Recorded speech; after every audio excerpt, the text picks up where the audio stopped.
sister needed the contact. So, because she ran into Dave, she talked to Dave and he was telling her all about the top race. Because that's the main thing he talked about. And then he was seeing was always about the house. And then she ran into him at Chick-fil-A. Sunny! Happy days back. Will you turn the kitchen lights off?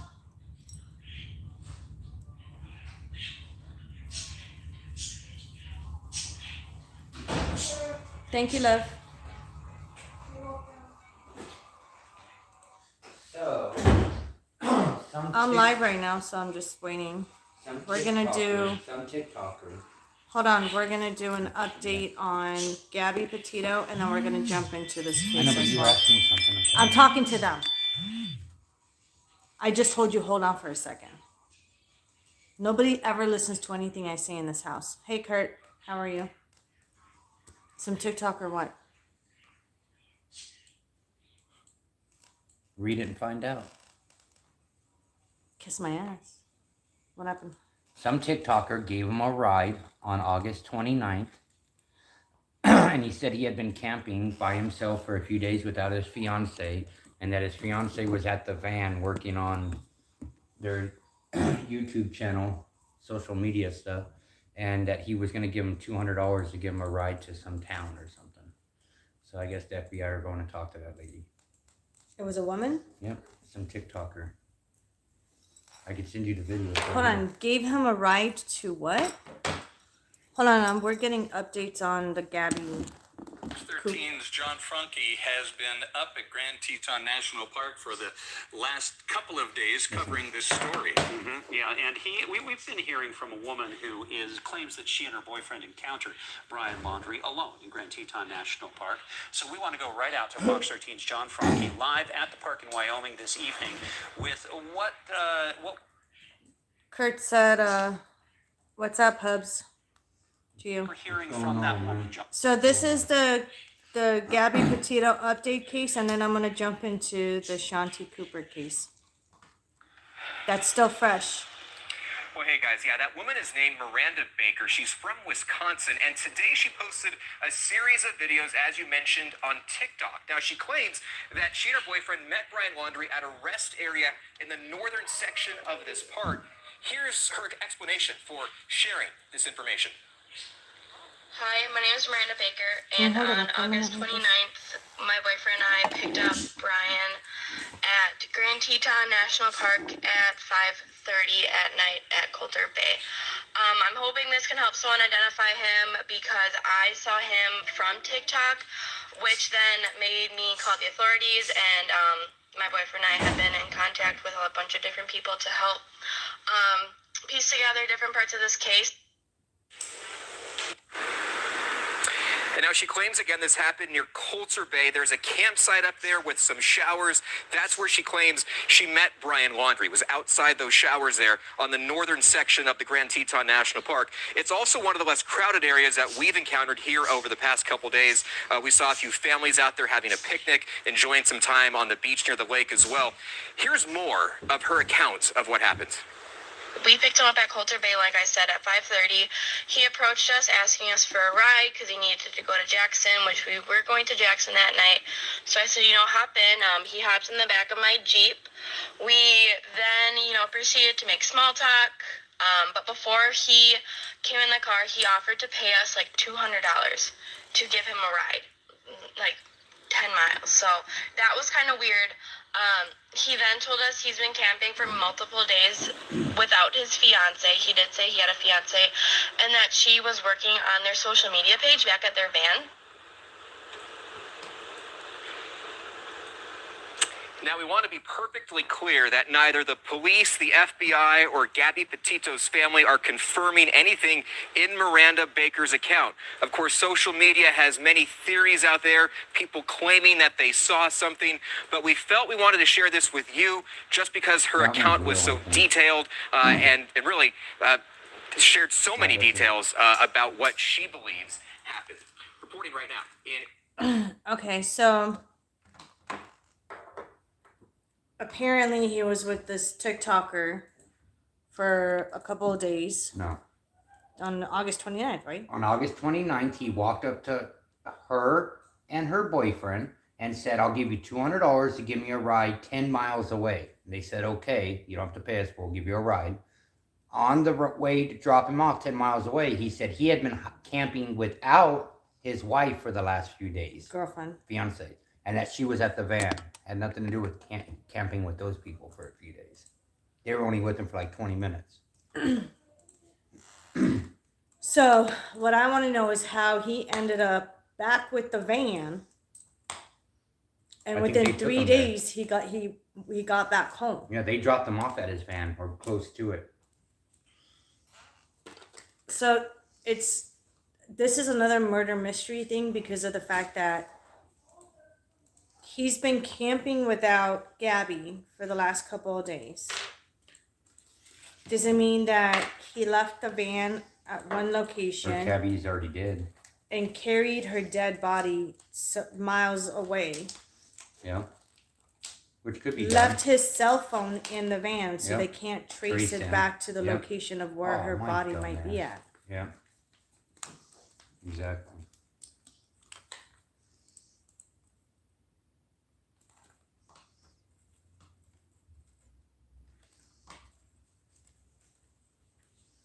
Why the fuck is YouTube playing games with my algorithm right now?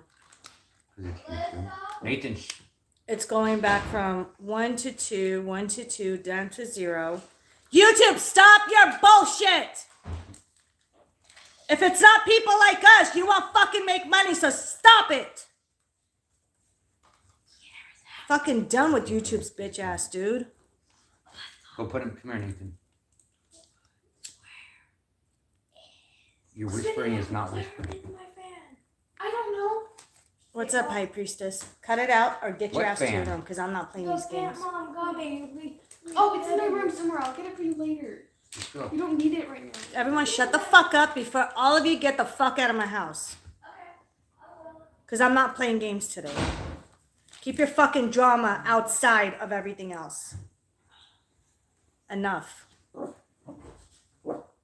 Shut up.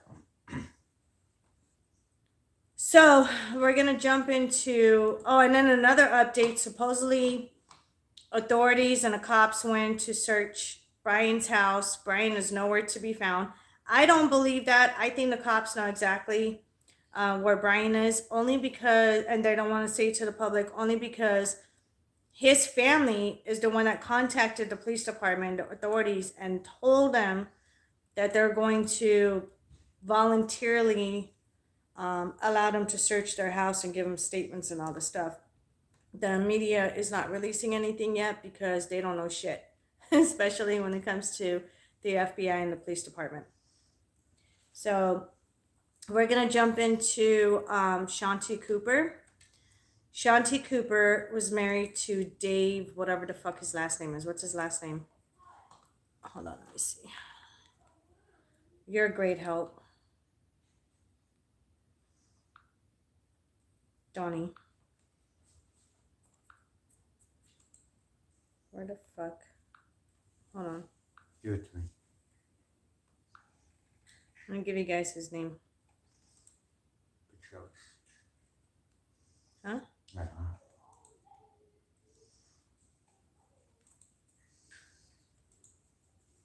It's from Orange County, Florida. I know that. Here, Dave go, man. Trones. Yeah. Tronnes. Yeah, Dave that's Trones. That's it. Back in 2018. Hold on. One sec.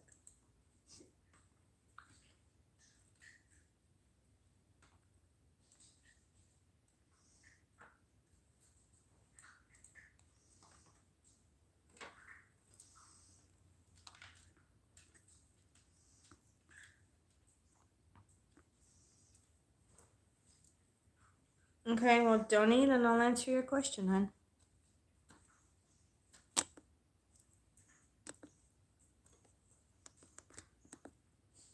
So back in 2018,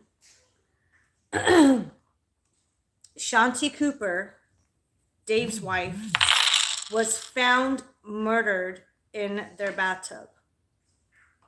this is my theory on this, and I'm gonna give you my theory after I tell you the quick story in the background.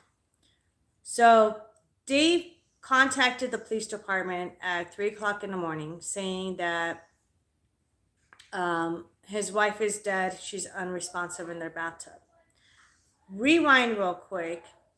He had found this beautiful house, which this realtor, she sold the house to him a little over $600,000. And it had like beautiful gargoyles on it. Like, he was obsessed with the gargoyles. He was obsessed with the house. He wanted to renovate the home.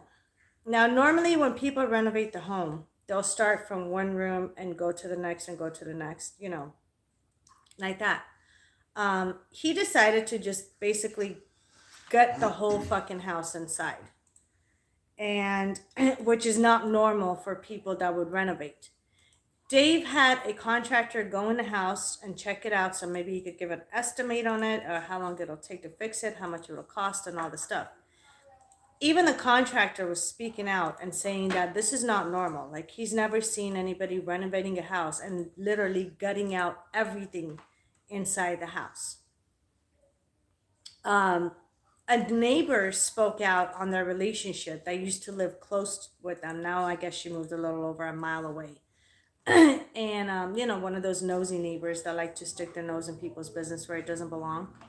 Well, she spoke on their relationship, saying that she thought that it was kind of weird. Dave was acting weird, especially when he was in the house. The neighbor's been in the house with them a couple of times, and he acted out of the ordinary. Like, he was crazy, and said that Shanti and Dave actually had problems within their relationship, within their marriage, but never spoke out on it. Over the house, something to do with the Yeah, house. over the renovations. That was the main fight between the couple, is over the renovations of the house. Until one day, Dave snaps and ends up killing his wife. God knows how long she's been in the bathtub. But he waited till 3 o'clock in the morning to call 911. When he called the police, he said he had just found her about 6 minutes ago. Listen to the timeline. 6 minutes ago, he had pulled her. Hold on, I gotta do something for a second. He had pulled her out of the bathtub, called 911, where she was soaking wet, okay? Called 911, and by the time the authorities got there, which was within 3 minutes, she was completely dry. The bathtub was dry. Everything was dry, besides, of course, the blood. But everything was dried up. So when the detectives interviewed him and asked him about this and said, we know that you killed her. You just need to confess, basically. What happened? We just want to know what happened and why you did it. Now, we know, as far as authorities are saying in the press release and witnesses, that he was possessed with the house, overly possessed. And I'm going to get into the spiritual side of the possession as well in just a minute, so you guys can understand the difference between loving the house and wanting to make it nicer and better versus actually being overly possessed, allowing the house to completely take over you, and then killing a loved one over the fucking house. He did not have an answer. When the detective asked him, how is it that 6 minutes after you discovered her body at 3 o'clock in the morning, you called 911, the police got there within 3 minutes of the call, and the bathtub and everything was dry? His answer was, I don't know. Now, I don't know is not a good answer, and everybody knows that. So the detective came with the conclusion saying that he had killed her hours before, maybe earlier in the daytime. He had many hours to clean up, dry up the water and everything, try to attempt to clean up the evidence, But when I saw the footage of him voluntarily basically turning himself in a way where I'm going to talk to investigators and detectives, 13 hours of interrogation, the guy did not crack. 13 hours of interrogation in the police department with detectives. He did not crack. On top of that, he kept sticking to his story. And when every time the detectives would throw something logical in his face, asking him, okay, so how did this happen? And how do you have the marks on him? I mean, he had marks on him on his hands. He had blood stains on his pants, which dumbass didn't change. He's like a horrible killer. And he doesn't have an explanation for any of that. Until today, this happened in 2018. Until today, he is locked up. And due to the C word, which I don't mention on my channel, y'all know that, due to the C word bullshit, they don't have a trial date yet. And y'all know what the C word is. So that's where we are.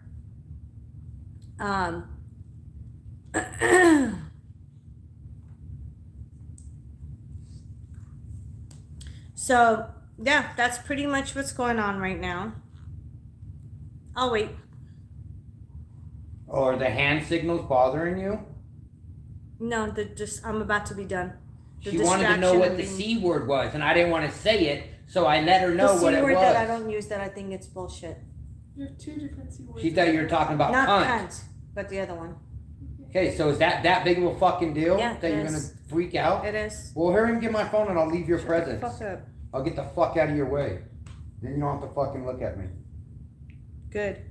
Put a bag over your head too. Fuck all that. I'm just leaving the room. Good. You can have your friends all to yourself. You guys, I'm gonna be done with this live for the night.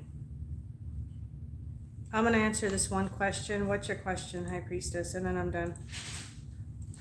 I don't feel like airing my dirty laundry with some ignorant people that can be ignorant once in a Play while. around all the time. Fuck them. No, I'm not doing this. No, then don't.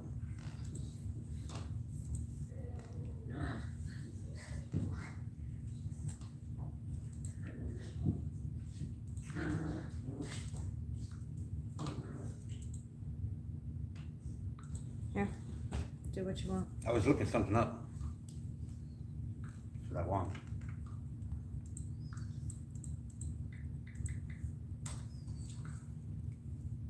What's your question, High Priestess?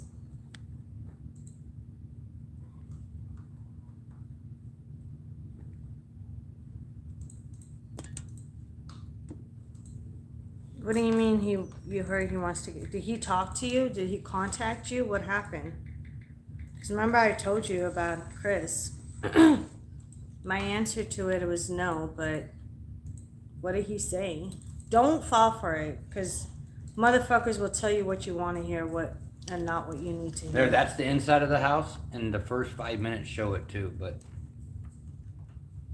no, they have an idea. That's what he did to the inside of the house.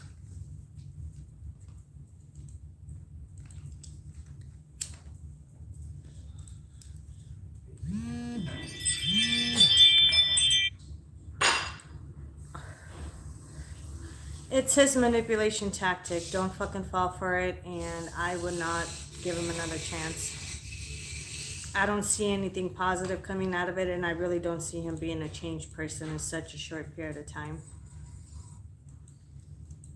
It's all about manipulation and control. He thinks a little too highly of himself, so, you know. Normally, that's what women do, to act like a bitch. So if he wants to act like a bitch, I would be with the real man, not him. He just likes to manipulate people. I would say no and keep moving on. And he knows you're winning in court. And do not, I don't know why you answer his calls or messages, but I wouldn't do it if I were you. I would just completely block him. No, this is her fucking ex, like somebody that she was dating while she's going through the shit. And he's a complete asshole as well.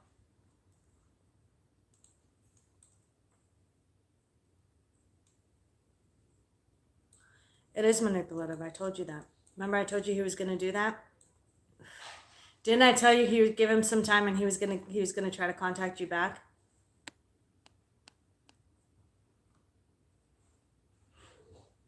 Same fucking shit. Ex-husband, boyfriend, whatever the fuck. You know what I'm saying. I'm not going to go into details of explanation, but you know what the fuck I'm talking about. Because you and I are on the same page. I know exactly what you're talking about. And yeah, that's exactly how he is. Just leave him alone. Leave him the fuck alone. Don't respond.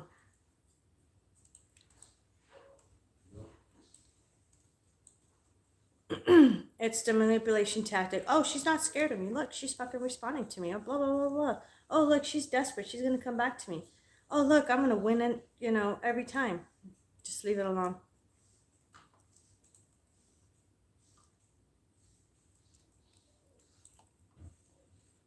Don't give him the time or the day.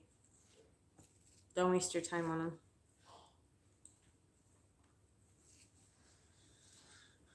Look what Loki has. What does Loki have? On the floor next to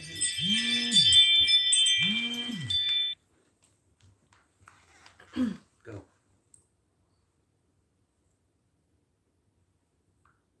Let me peer to me here. I'll show you guys something real quick. And I don't even like peer right here.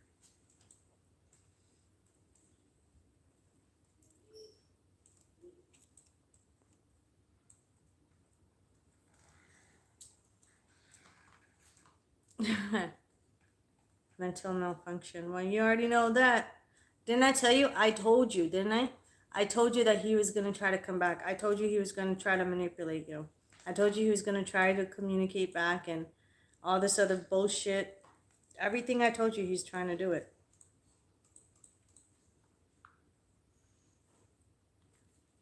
Don't fall for it. So this is Dave. I don't know how well you guys could see him.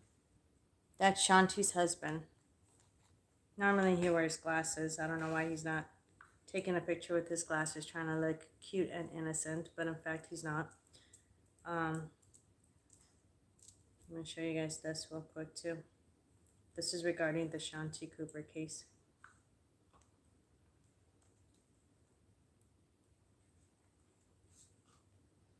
This is the house that he's obsessed with, that he bought.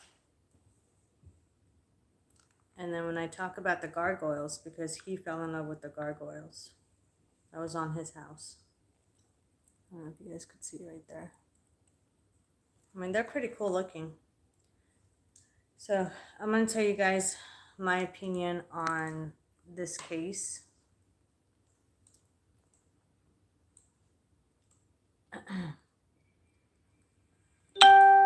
Oh, trust me, he's not cute. He's fucking ugly. He's ugly.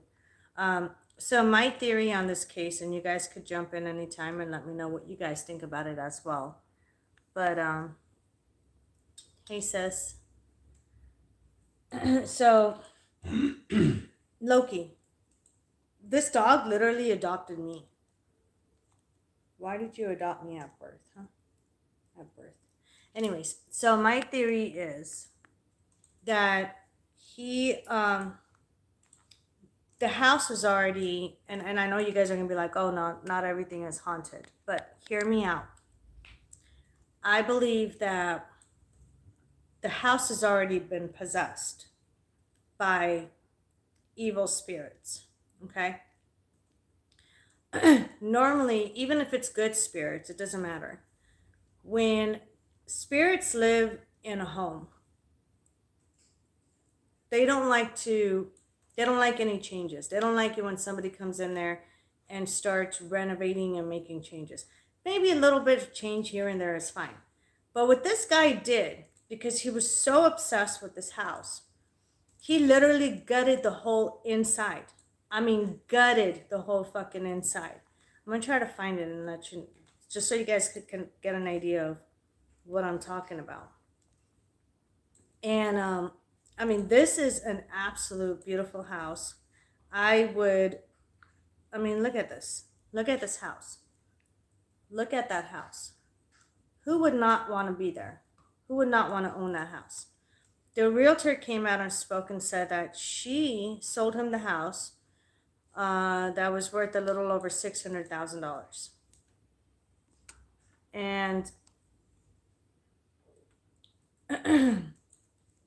with the gargoyles and everything, I mean, it was just absolutely gorgeous, right?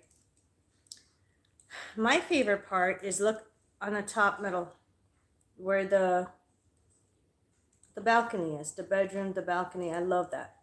I absolutely love that. And shortly after they bought the house, he decided he's just going to renovate it. And I'm trying to find, look at this, you guys. Swimming pool in the backyard. Excuse me. The house was over 4,000 square feet. Okay, and it's like it was Dave's pride and joy. It was his baby. This is Shanti and Dave when she was alive. The couple. In case you guys are wondering what her background is or ethnicity, she is half Indian. And I believe they had kids as well.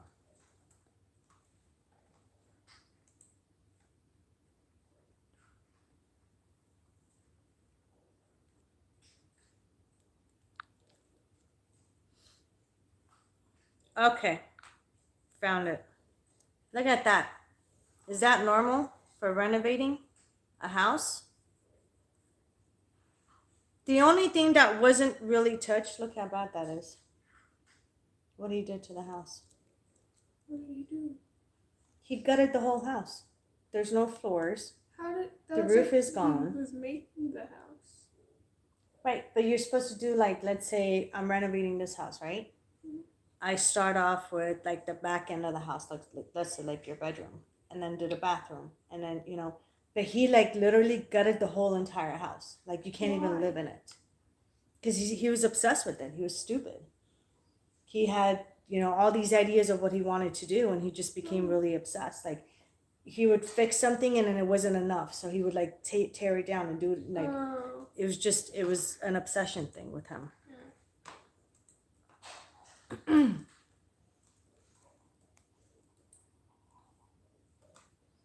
So yeah, I mean, this is not normal.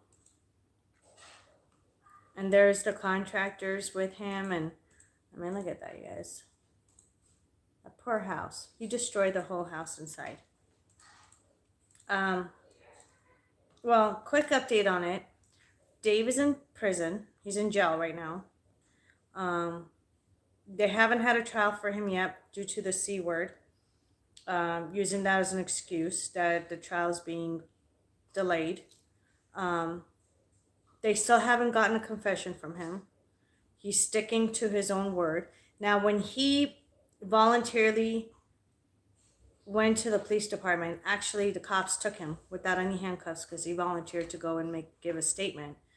They interrogated him for 13 hours, and he was interrogated without an attorney. He did not go without an attorney. And at one point, from what I heard when I was watching the interview, is the detective was this female that was looking at him like, come on, Dave. Like, do you think we're fucking stupid? How is it that within 6 minutes after you discover her body, supposedly at 3 o'clock in the morning, you make the phone call to 911. The police get there within 3 minutes of the phone call. Good. Shut the fuck up. And everything is completely dry. And supposedly you pulled her out of the bathtub. So if you pull a dead body out of the bathtub and you claim that she might have drowned in there or somebody might have done something to her, don't you think that she would have been wet? The floor would have been wet. The bathtub would have been wet. It was dry. So how did it dry within 6 minutes plus 3? That's 9 minutes. 9 minutes drying up everything. Come on, man. You're not Superman. You don't fucking do that. So she pretty much told him, like, look, you did it. And from witnesses and neighbors that were giving their statements as well, were saying the same thing, that they had marital issues and the relationship was going downhill. He was verbally abusive. He would fight with her over everything that had to do with the house. So what the police are speculating is the fight could have been over, oh, she didn't want to do all these renovations. Maybe they should have taken it slow, and all this stuff. He also claimed to be a multimillionaire when they met and got married. But that was completely false. He was not even a fucking millionaire. So he lied about that as well. This is another section of the house. This is not normal, you guys. Look at this. This is not normal. You don't just gut out the whole house. And then when your significant other or your spouse does not agree with you doing the renovations and basically emptying out the whole house, look at that. You're going to allow the house to possess you enough to kill your significant other over the house. And you know what the creepy part about it all is? He's not selling the house. He still owns the house while he's sitting in jail waiting for a trial. He's not letting go of the house. The house has a hold of him.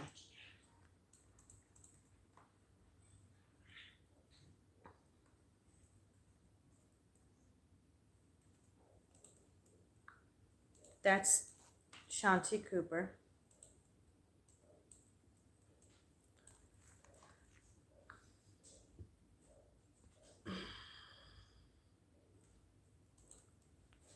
Hold on 1 second. 24th, 2018. Hello? Oh yeah. Oh my God. So there's about 7, 8, 9 minute video, whatever, however long it was that I watched. The phone call, the 911 phone call, with his fake tears and his fake cry. I'm gonna give you guys I'm gonna play this for you guys just so you guys could get a little bit of idea of what happened. So let me know if you guys can hear it, okay? 48 Hours returns this season with a closer Watch. look Listen at the to this. murder of a recently married woman who moved into a new house with her husband in Orlando, Florida. One day he called 911 to report a shocking discovery, and investigators suspect an extensive home renovation may have played a role in what was uncovered. Here's Aaron Moriarty. Can you guys hear In it? 2015, Dave Tronas found the house of his dreams, a gargoyle-adorned home in the upscale Orlando neighborhood of Can you guys Delaney hear it? Park. The house was beautiful. It was 4,000 square feet. It had a pool, a garage apartment.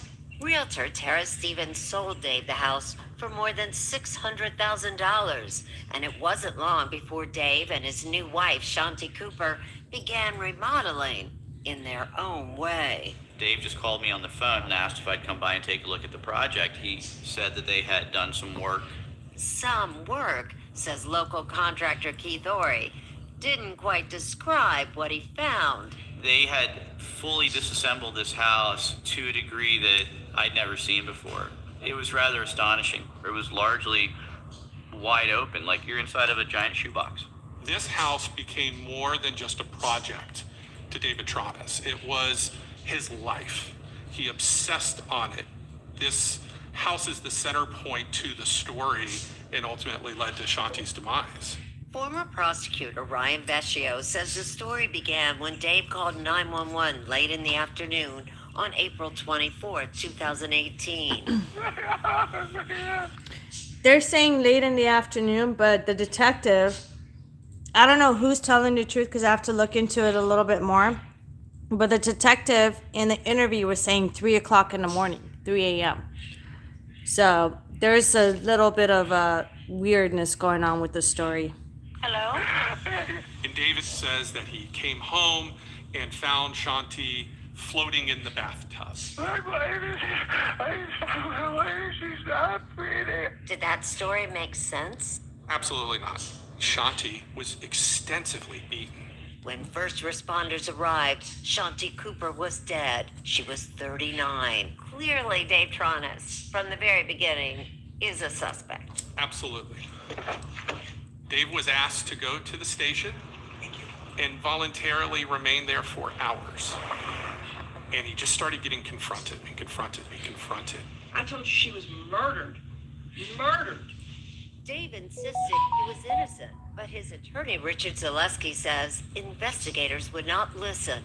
It seems pretty clear these two detectives, they went into this room, decided that David was a murderer, and then went the extra mile to try to put a file together to prove such. Did you guys get into an argument? Was she picked about the house? Is it possible that without this house, Shanti might still be alive? I think that's completely true.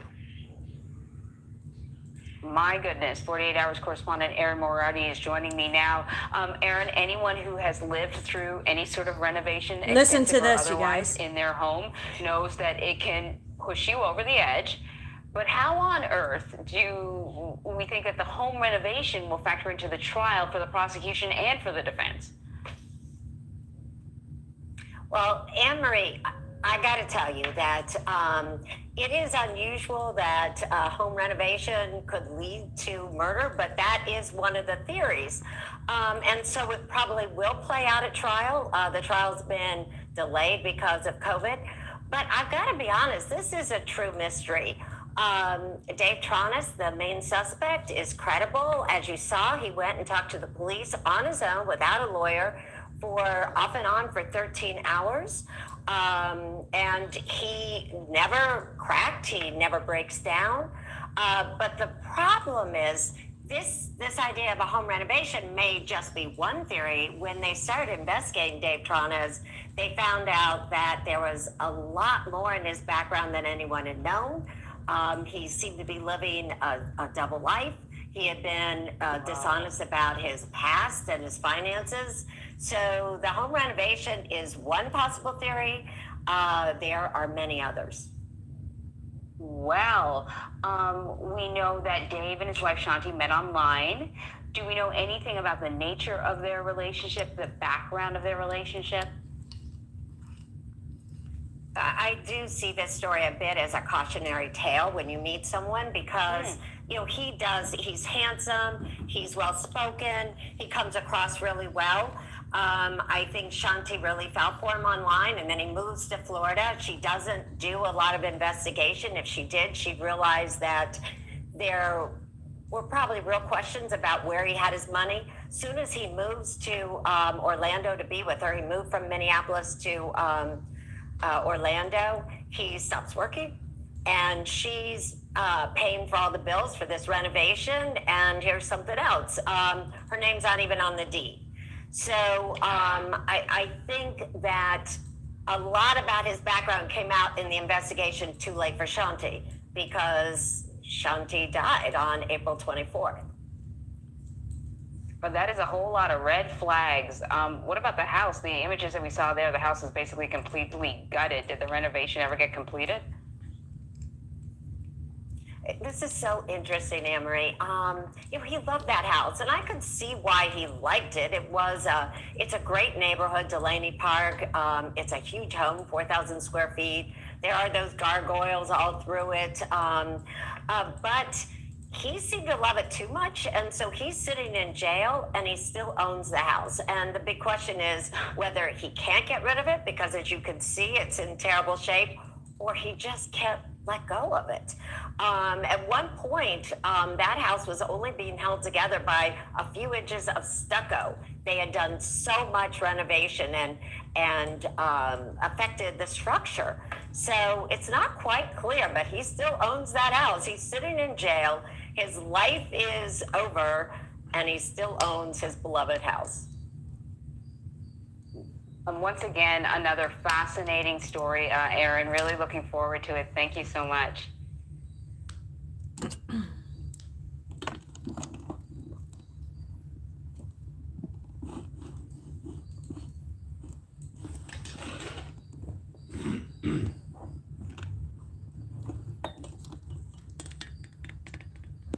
So there you have it, you guys. What do you think? a little too obsessed about the house. Oh shit. Donnie, help. Never mind. Fucking shit keeps rolling off of it, man. Hold on, guys, 1 second.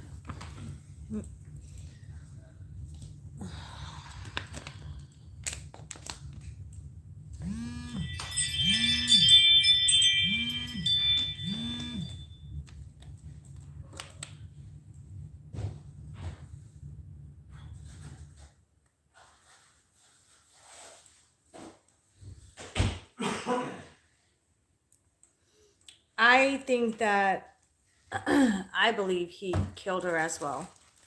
And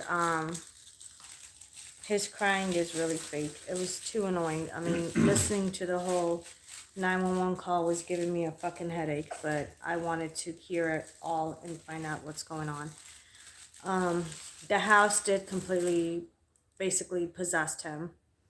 Yeah, their marriage was in trouble, but if you guys heard what they said is his money dried out. So initially when they met, that he was supposedly this millionaire is what he said, but his money dried out, and the renovation that was going on was with her money, Shanti's money. Her name was even on the lease. And it wasn't on the, no, it wasn't on the deed or the house or anything like that. And I believe that they got into a fight and it escalated, and they've been fighting over this house for a while. I believe that she said, I'm not paying for it anymore. I'm done with it. I'll burn it to the ground. Pretty much. And she, you know, she was done with it. And the only way to keep the house going and the renovations was going in his mind was, I'm going to kill her. Then I'm going to use her money. I'm going to keep using her money. I believe this is like another very similar case to Chris Watts' case. If you guys know about Chris Watts, I'll do a video on him probably next week. But yeah, when he said, oh, his wife, his pregnant wife, and his 2 daughters disappeared, and then finally admitted to killing him. Apparently, this is going to come to light. He's going to finally admit to killing her and snapping, but it's not anytime soon. He does have an attorney now, but where he made a mistake was he went and did the 13-hour interrogation with the police department without an attorney. One thing I'll give him credit for, though, and I hate giving credit to killers, is he didn't crack. He stuck to his own story, and you know, there's multiple different detectives that went in there and literally drilled him, and he just stuck to his same story. So what if he came home and she was really like that and he didn't do it? What if that's why he stuck to his story? Because it didn't happen like that. What happened? What's his story? What'd you say? I said, what if he didn't kill her? What if he came home and she was dead in the bath? Someone else did it. It doesn't make sense. Then how is the bathtub completely dry? Didn't he say that she was floating in the bathtub? Mm-hmm. Yeah, she was floating in a bathtub. Okay, he's crazy. He killed her. Right. Supposedly she was floating in a bathtub, right? Yeah. This is, and then he called 911 6 minutes after he found her. He pulled her out of the bathtub.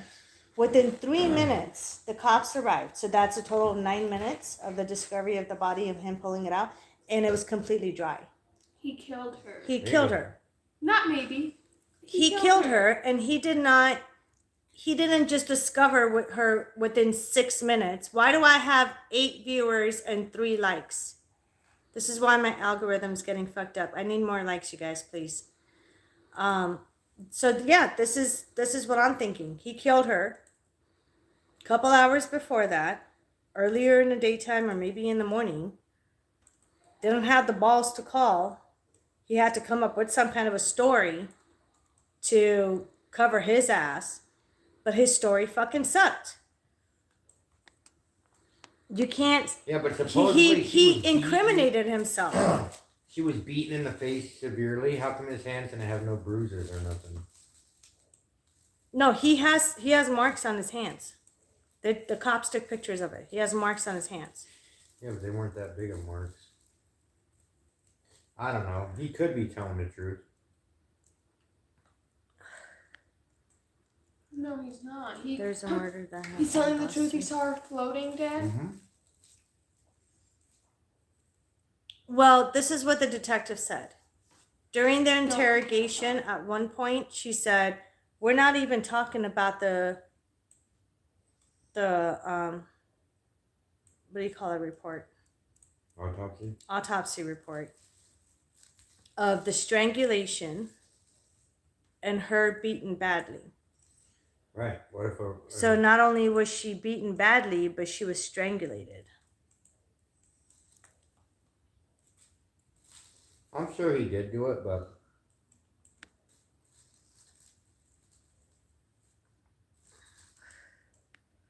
Hold on, Rihanna said there was a murder that happened in Boston that's similar to this. Dude killed his pregnant wife for, I believe, it was insurance money. A few weeks later, he jumped off the Tobin Bridge. Wow, he literally jumped off a bridge. Interesting. I remember facing wrongful death charges for suicide if this guy, after cleaning the scene, doesn't get murdered. No, because just like the detective says, she was hinting that they have the autopsy reports and the fucking strangulation and the marks that he had on his hands and his fingers. That's big.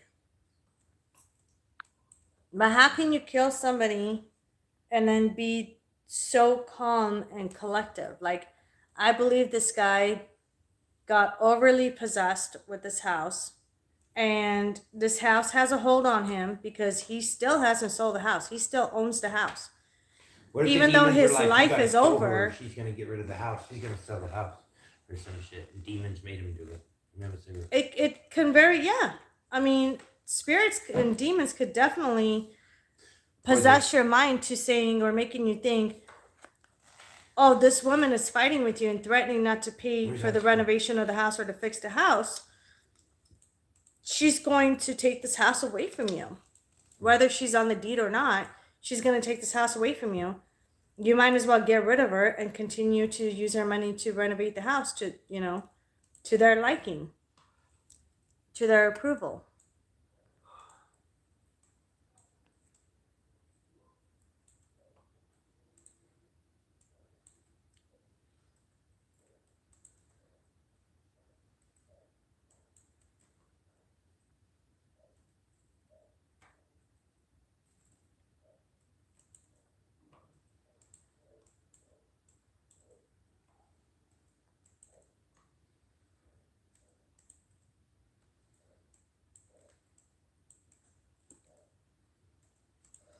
See, that's the thing that I need people to remember is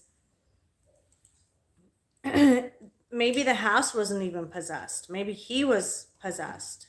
But it could have been the house And too. the house didn't help. You know what I'm saying?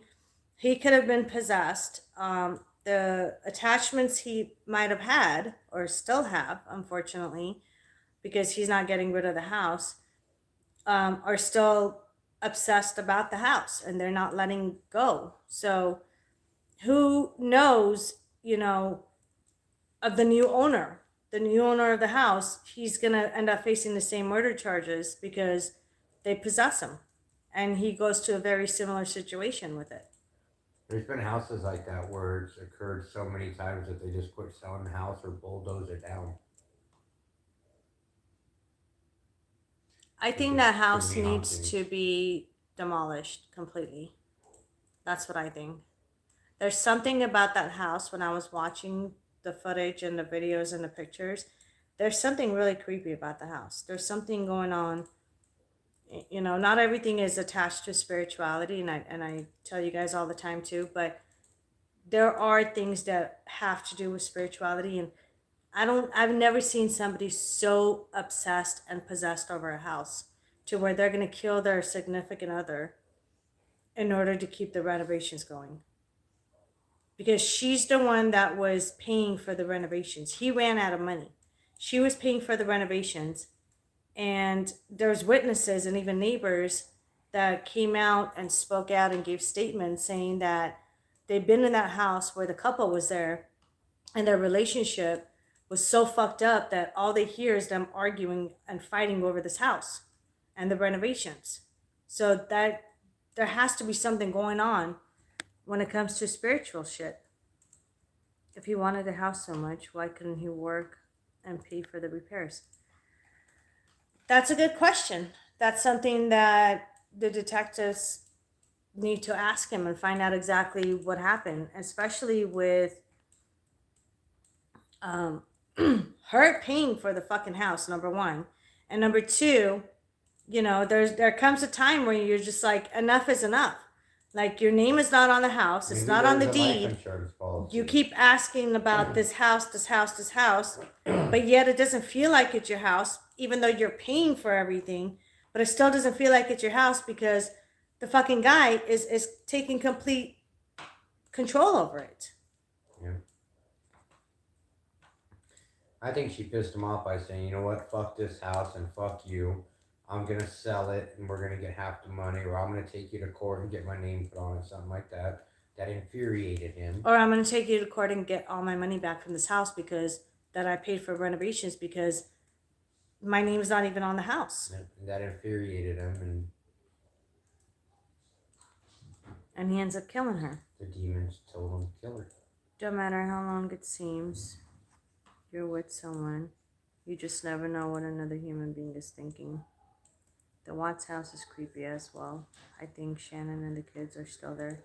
I think so too, and I want to go over there. Amityville 2.0. Pretty much. That's what it looks like. No, the Amityville, where the walls talk. In your room, son. Okay, thanks for telling me. Details. Nini said the house probably had jinns, like we say in Africa. Yeah. Jinns. Demons. Demons and black shadows, yeah. Mm-hmm. Yep. So that's what I'm saying. I think that whole house needs to be demolished. Mm-hmm. It's evil. It's like what is it? The Sandy house, or what is it? The one that Zach bought and then demolished it. I forget the name of it. I think that was like the only smartest thing Zach has ever done, is bought an evil haunted house like that possessed a whole family, including a kid that literally walked up a wall sideways and demolished it. And I think that house, this is my thing. I believe that the state should take the house, especially if he gets convicted of murder, because he can own the house forever. What's the use for it, right? You can't live in it. Give it to the kid. Wasn't there a kid? They have a kid, but it's not. His. It's not even under her name, let alone the kid's name. And I believe that was her kid from a different relationship. That's what I'm saying. The state should take it and give it to that kid for when he turns 18. I think the state should take it and demolish it. Because what if the kid gets possessed by the house? Yeah. And history just repeats itself. Mm-hmm. Look at our daughter. She gets possessed. Look at that. What? You're possessed right now.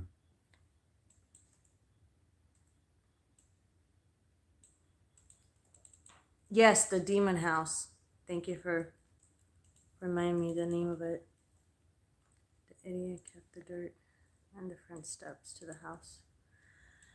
Yeah, he did, but at least he demolished it so that nobody else could live in that house and get hurt the way the family did.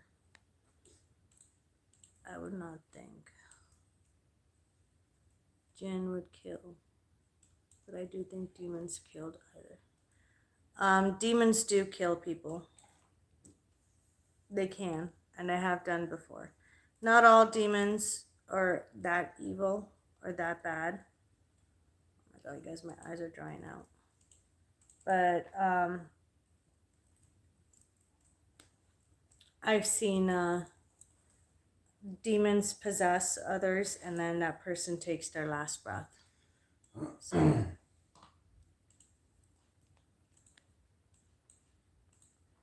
Why don't you read it from my phone? Read what? The comments. You don't have to do it on your shit.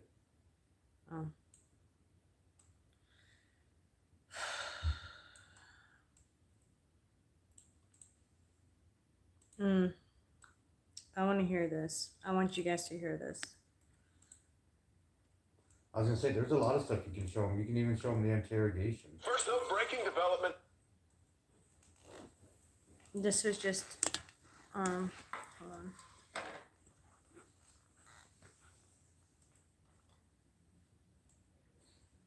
Listening to true crime shows. Interrogation tapes released. Oh no, this is a different one. Hold on. Is it?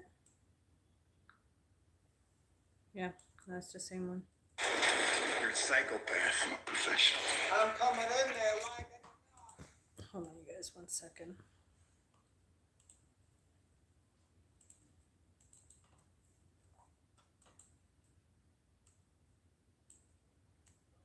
Woman's murder in an upscale neighborhood. Thanks for joining us tonight. I'm Matt Austin. And I'm Lisa Bell. This is a story News 6 has been following. A man charged with killing his wife in Delaney Park months after her death. Tonight we are hearing what that man said to police hours after he allegedly beat and strangled her. News 6 investigator Lewis Pullman joins us now with these new details. Lewis? Well, Matt and Lisa, during this interview, police made it clear to David Tronis he was not under arrest, but their questioning lasted for hours. They seemed particularly interested in how the newly married couple afforded their $600,000 home. David Tronis and Shanti Cooper Tronis had only been married just over a year when she was found beaten and strangled to death in their Delaney Park home. David Tronis wasn't arrested until months later, but he was questioned the night his wife was found dead, mainly about how they afforded their $600,000 home. Financially, how are you guys doing? Was it her business that was keeping you afloat? I bought the house with cash that I had. We don't have a note. And I've used mostly my cash that I had saved from a career at 3M before I came here. I have a pretty successful long career, and I did well in real estate as well. So I came down here with about 800 or 900,000. We bought the house for cash. Tronis told police they had lived in the house even before they married. He said they bought the home in a trust, but never got around to adding Shanti's name to it. So you started to put Shanti's name on the home at the end of last year, beginning of this year. Was that process completed or no? I don't think we filed it before. When we asked about it the first time when we did it, they said it's a good idea, but you don't have to. Tronis said he and his wife met online, and 5 months later, he moved to Florida. Even though they had only been married just over a year, he told police there were times he would stay with his parents to avoid a fight.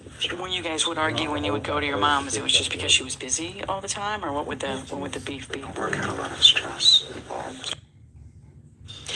Police have been tight-lipped about this case since it happened. Tronis has entered a not guilty plea. He has a court appearance scheduled in January.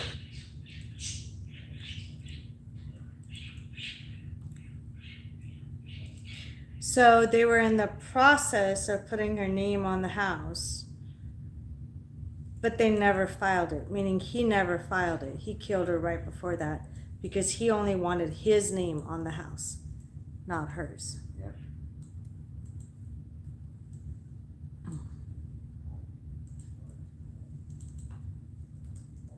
I love that you're touching true crime, Monica. Thank you. I love this. Remember I told you guys a while back that I've been studying and watching with my background, my legal background as a paralegal for many years. I've always been interested with this legal stuff. I just never had time to do it. Now I have the time to do it on top of everything else, but I do make the time. And like even on weekends, because I don't work on weekends, so even on weekends I still, do what I want to do. This is something that I love doing. Think of the thing we watched last night where that guy has information proving that he's innocent, but they can't release it because of client confidentiality rules because that person died. Oh, yeah. Oh, that's another one I want to do. We'll do that one later in the week. Yeah, I'll do it next week. There's this case where this guy is on death row. For 2 murders and 2 attempted murders. Yeah.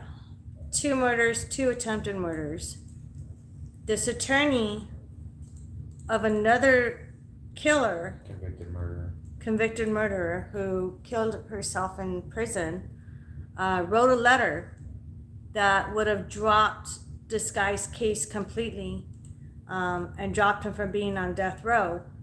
But because of client confidentiality shit, even though his client is dead because she committed suicide in prison, he still cannot talk about the letter or read the letter. That would completely take this poor guy off of death row. And this guy has been on death row for over 20 plus years, 21, 22 years. And his mom and his family and friends, they're all pleading with this attorney to release the letter that's going to release this innocent guy. But he could be sued and disbarred if he does. Yeah, and all he thinks about, I mean, he's a fucking old fart. He should retire anyway. I don't even know why at age 70 something you still want to practice law when you make all that money all these years. You could just retire. He doesn't want to have a bad name. You could just it's not going to give him a bad name. It's giving him a bad name for allowing an innocent guy to be on death row and be killed in prison. Well, they wouldn't be able to use it for evidence anyway because he gave it to him, and that's not illegal. That's illegal. So they want to keep it. Even if they disbarred him, I would say, here, take my license, disbar me, but at least take this guy off of death row. They use it, be hearsay. The only way they can do it is it's not hearsay when the woman completely admitted to these crimes that this guy didn't even fucking make. That's pretty much the gist of the letter. But he's not going to read the letter because he's a selfish old fat bastard that needs to fucking retire. Let's say he does read the letter, they cannot use that as evidence in court. It needs to be presented. No. But what I'm saying is maybe there is evidence in the letter that she wrote, like, hey, you can. There's evidence here. There's evidence there. The lawyer said what's in that letter will exonerate that man 100%. But they cannot present it. And he even wrote a letter to the federal court saying, I want to give this up because it will exonerate this guy. But you have to give me permission, and the courts turned him down. Right, the courts turned him down. But now at the end he said, well, no matter what happens to this guy, I feel bad. It's going to be on my guilty conscience for the rest of my life. But I still, as a client confidentiality, even though she's dead, she's a psychopath that killed herself in prison, I still cannot release this because he feels like it's by law with his fucking, who gives a shit? Fuck the law. The justice system isn't about us anyway. It's not for the people. It's against the people. Yes. Let's say he does end up reading whatever was in the letter. It does excuse him. They cannot use that in court. They can't bring it up in court. Why not? It's illegal. No, that's not true. Yes, it is. If it's I'm almost tempted to reach out to him and write him a letter and have him release that information to me. I will get an attorney and take it to court myself. A higher court releases it. The higher court can release it. But they didn't. No, they didn't. Not yet. So he can't bring it up in court. As of right now, he can't. But if they change the judges or they go to a different courtroom, you could fire a judge, right? It's extremely hard. It's hard, but it's worth a try when an innocent person is on death row. Did you guys know that you can actually fire a judge? A lot of people didn't know that. You can fire a judge, or you can request to go to a different courtroom with a different judge, because all you have to say is, I don't feel like this judge is being fair. He's not listening to both sides. I've said that, and I've even asked for a new judge before, and I've been told no. I know it's hard, but if you keep doing it and you push it and you're a thorn in their ass, eventually you're going to shake them up and move something around. Right.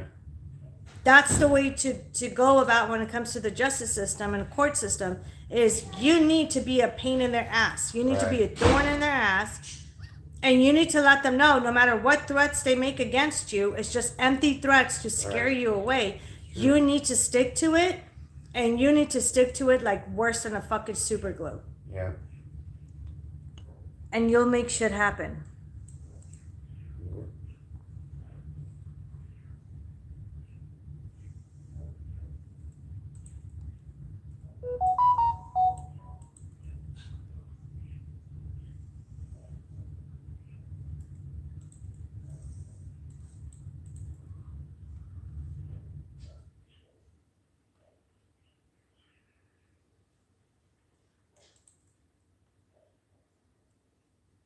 Yeah, the court system, the justice system is not for the people, it's against the people.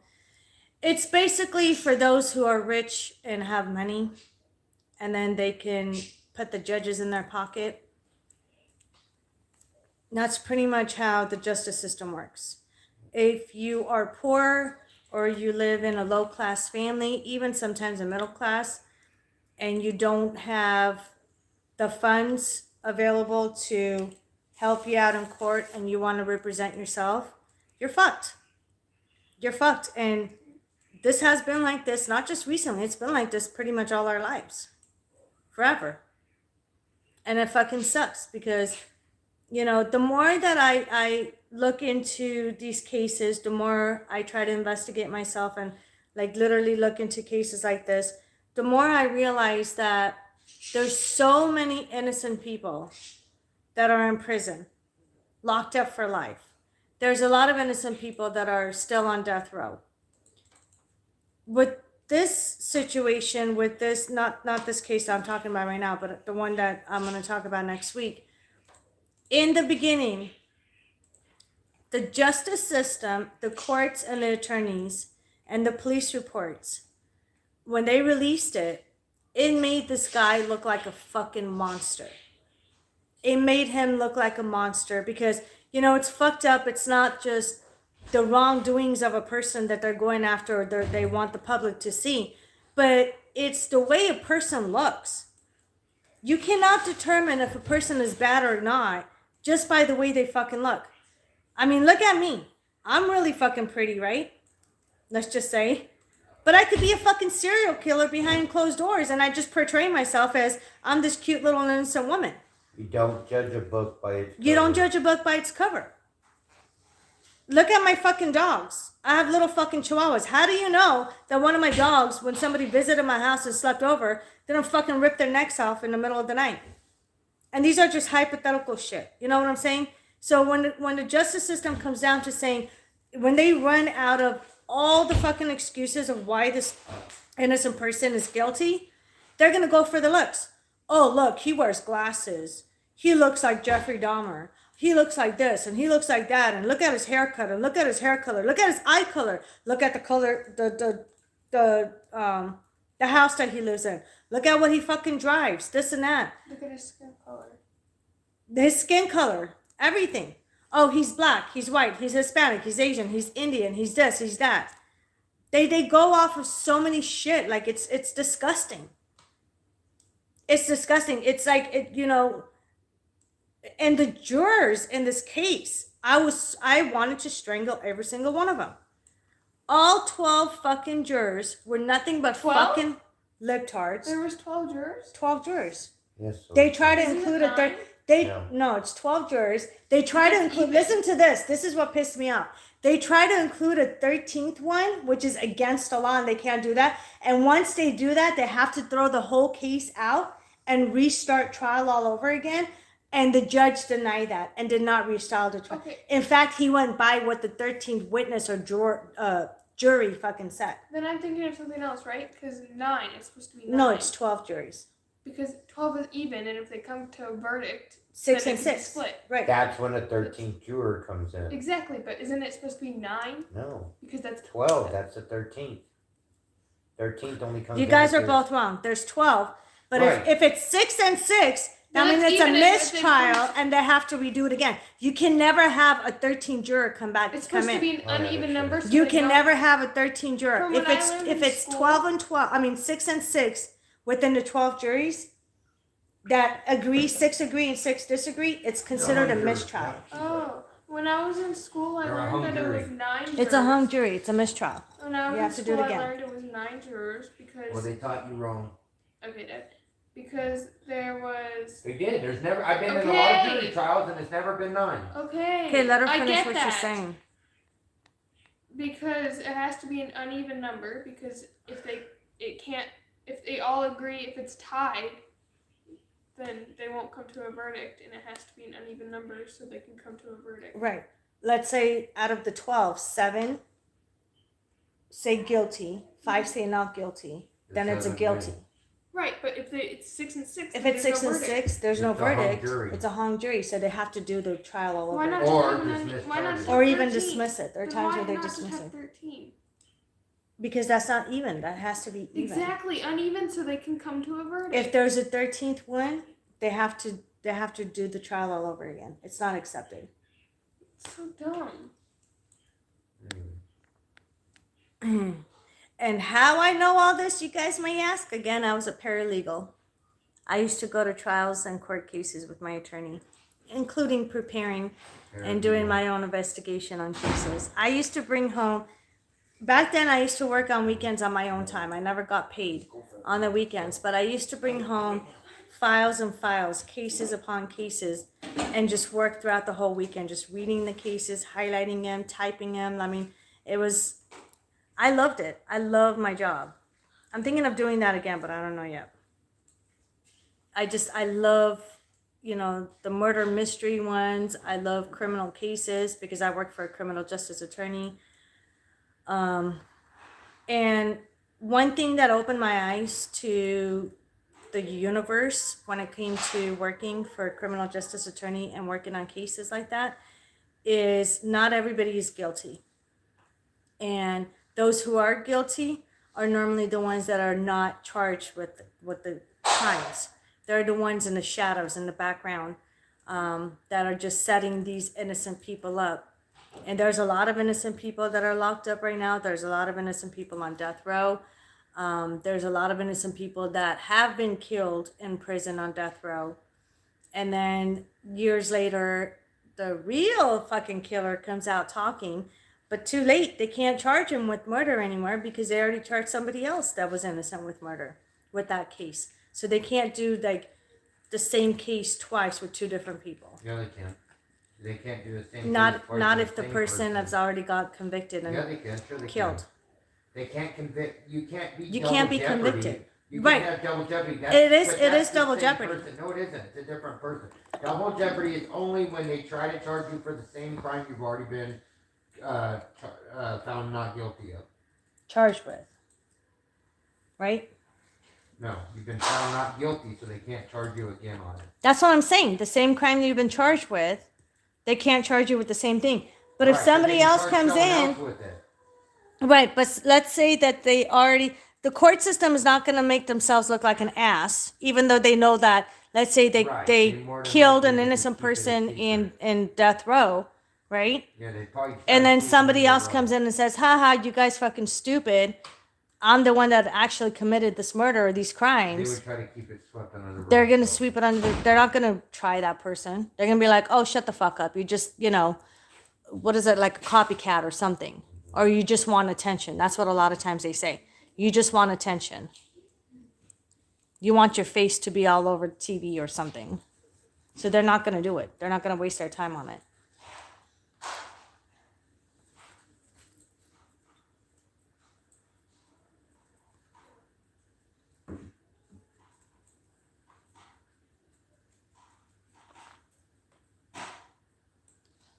Did they find any actual evidence this guy did it? He waited 6 minutes to call the police after finding her Besides that, body. I'm saying. It's like, he said he saw her floating. They don't have... Okay, I'll take care of it. Go in Are the you room, sweeping please. your room, son? He just swept his room. Yeah, he stole something. Good job, baby. Good job. Some sunflower seeds Okay, spilled, go. All right. so I sweeped it up. All right, Good job. That's my boy. We all have our shadow sides, and anyone can snap. You're absolutely right. Anyone can snap. I could snap. You can snap. My dog can snap. Anyone. Anyone. I mean, put it this way. If fucking animals can snap, we're worse than animals. We're more of a monster than animals are. The number one monsters on this planet are human beings. And I've always said that. The number one monsters on this planet are human beings. We are the number one monsters. We are capable of doing the most unimaginable shit on this planet. And there's a lot of people that commit murders, commit crimes that get away with it. Yeah. Look at this Brian guy. So far, he's getting away with it. Where's Gabby? I want to know where the fuck Gabby is. He knows exactly where she is.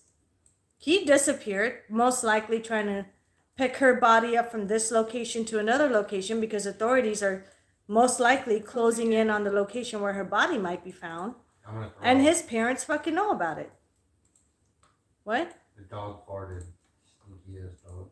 So, therefore, he disappeared. And I think what you said earlier, though, how he didn't disappear and the cops know where he's at, is right on. Makes more sense because the parents invited the cops there. They probably know where he's at. He's just trying to stay out of the limelight from the media type of thing. Okay, you're right. That could actually be a possibility. Brian's parents contacted authority, went to his house, interviewed them, whatever, okay? Brian's not there. The cops know where he's at to keep him out of the, being on TV or being interviewed by the media because they're quietly building a case against him. Mm-hmm. Another thing I think, the reason why the parents called is because they want to present themselves as innocent. They want to look as innocent as they possibly can. Look, we don't know where the girl is. Mm-hmm. Our son didn't tell us anything, even though 100%. Me being as a parent, I'm pretty sure. Nathan! Every time my kids, and they're young, they do the dumbest, smallest shit that they're not supposed to do, they come and tell us. Mm-hmm. So, don't you think a 20-something-year-old kid that commits a crime or kills his girlfriend and goes home, don't you think the parents are going to drill him with questions? Oh yeah, that's why they got him attorney. And That's why he when went the straight cops home, opened the because he door- could trust his parents. That's why when the cops came the first time, they handed him a piece of paper that said, "We can't talk to you on the advice of our attorney." They knew that they were coming. He talked to him for sure. Exactly. The parents know exactly where Brian's at. Maybe the cops know, maybe they don't know. Regardless what the case is, the parents contacted the cops to go and interview them in their home on purpose so they could be off the list of, being a suspect or knowing any knowledge of where that girl is.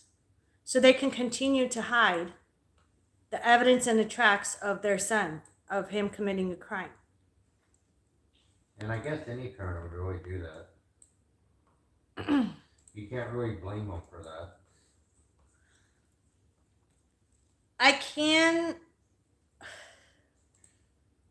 If your kid came home and said, "Mom, I fucked up bad, help me," you're not going to turn them in. Yes, I would. That's why you don't have kids. See, that's where I think that. Think about the parents of the Gabby. I do, but what's the sense of losing 2 kids now? Look at, I don't Yeah, care. what's the sense of losing 2 I would never turn you kids? in, Alyssa. I would never turn my kids in. God forbid, knock on wood, you ever fucking go and do what Brian did. I will never tell the fucking cops what happened. I might disown you. I might be upset with you. I'll even take the blame for it. I'm gonna be like, yeah, I killed the bitch. You disown me? In the sense I'd be very disappointed with you. Like, see, it's like a catch-22 with the parents, though. Like, should I turn him in or should I not because he's our kid? Like, and then just like Donnie said, there's no sense in both kids losing their lives, one through death and one through prison for the rest of their life. He might even get death penalty. You never know because he's going to be tried as an adult. He deserves it, though. He does deserve it, absolutely. Well, you can't but say that yet 'cause you don't know the when it circumstances comes of to how it happened. It was murder. He deserves it. You don't know that yet, though. I mean, that's true. We don't know if he did. this is what I this is If he what, did murder her, then yeah, he does deserve it. mark my words. I feel like this is what's going to happen because I just saw something like a flash real quick. The way that they're going to find her body, if she is, because it's like I'm looking at 2 ways, whether she's alive or dead. They're going to find her regardless through a helicopter. Because I see a helicopter flying over the area where she's at. Whether she's dead or alive, I'm not going to say anything right now. But they're going to find her with the helicopter. The helicopter is actually going to spot her. Crickets? Hello? I don't know about that. Maybe if that's what you see, cool. I don't have anything on I mean, you don't see it, but I do. That's what I'm saying. Either a helicopter or a hiker, I would think, yeah. I'm seeing a helicopter. Bless you. Or it could even be a hiker, but they're going to helicopter her ass out of there. One way or another, there's a helicopter that's involved in it. Right. Does that make sense? Yeah. She's still out there. I know she's still out there in the desert. Her dad was less than upset for someone whose daughter is missing. No, he wasn't. I don't know what Yeah, you're I kind talking of felt that way. He was not less That's than what upset. I thought. I feel like The dad was so furious. He was holding mad. back He his wasn't emotions. sad. He was mad. pissed. He was holding back his emotions. He was mad. He wasn't sad that his daughter was gone. Why was he mad?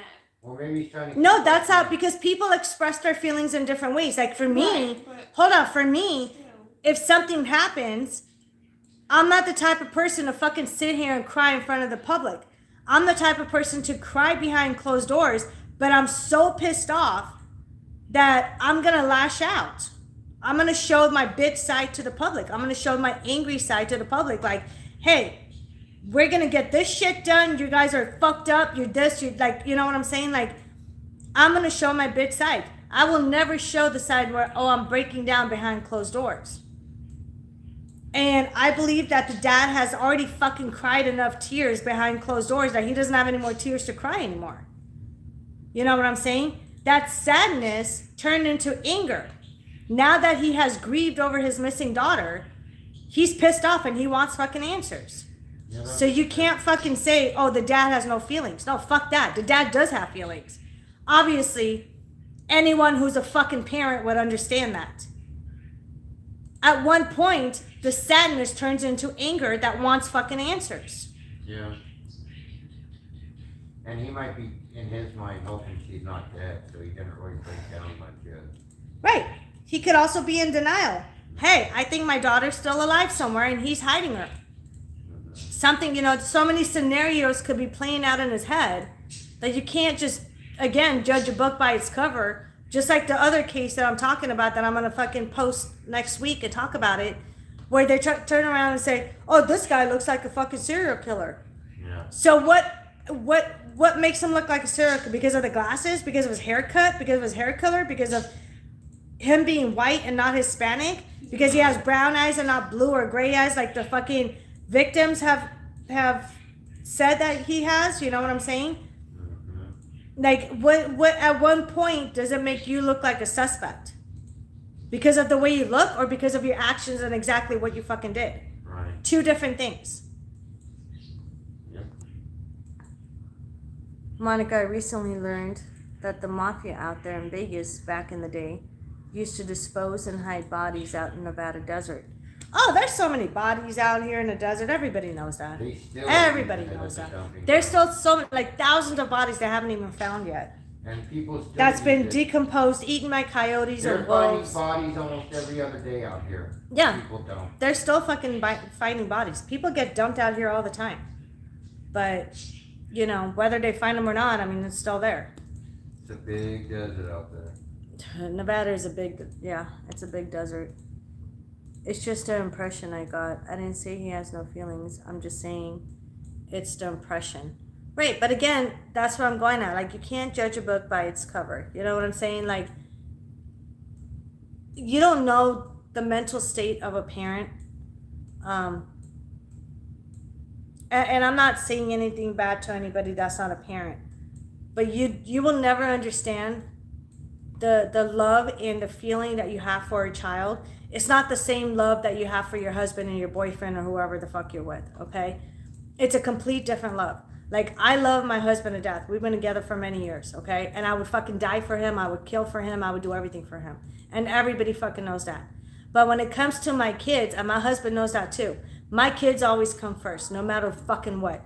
God and the devil could come together in front of me face to face and tell me to choose between my husband and my kids, or my parents and my kids, or my siblings and my kids. My kids will always come first. Really? Yeah, really. So sweet. You come first before God fucking comes first before in my life. You guys come first before anything.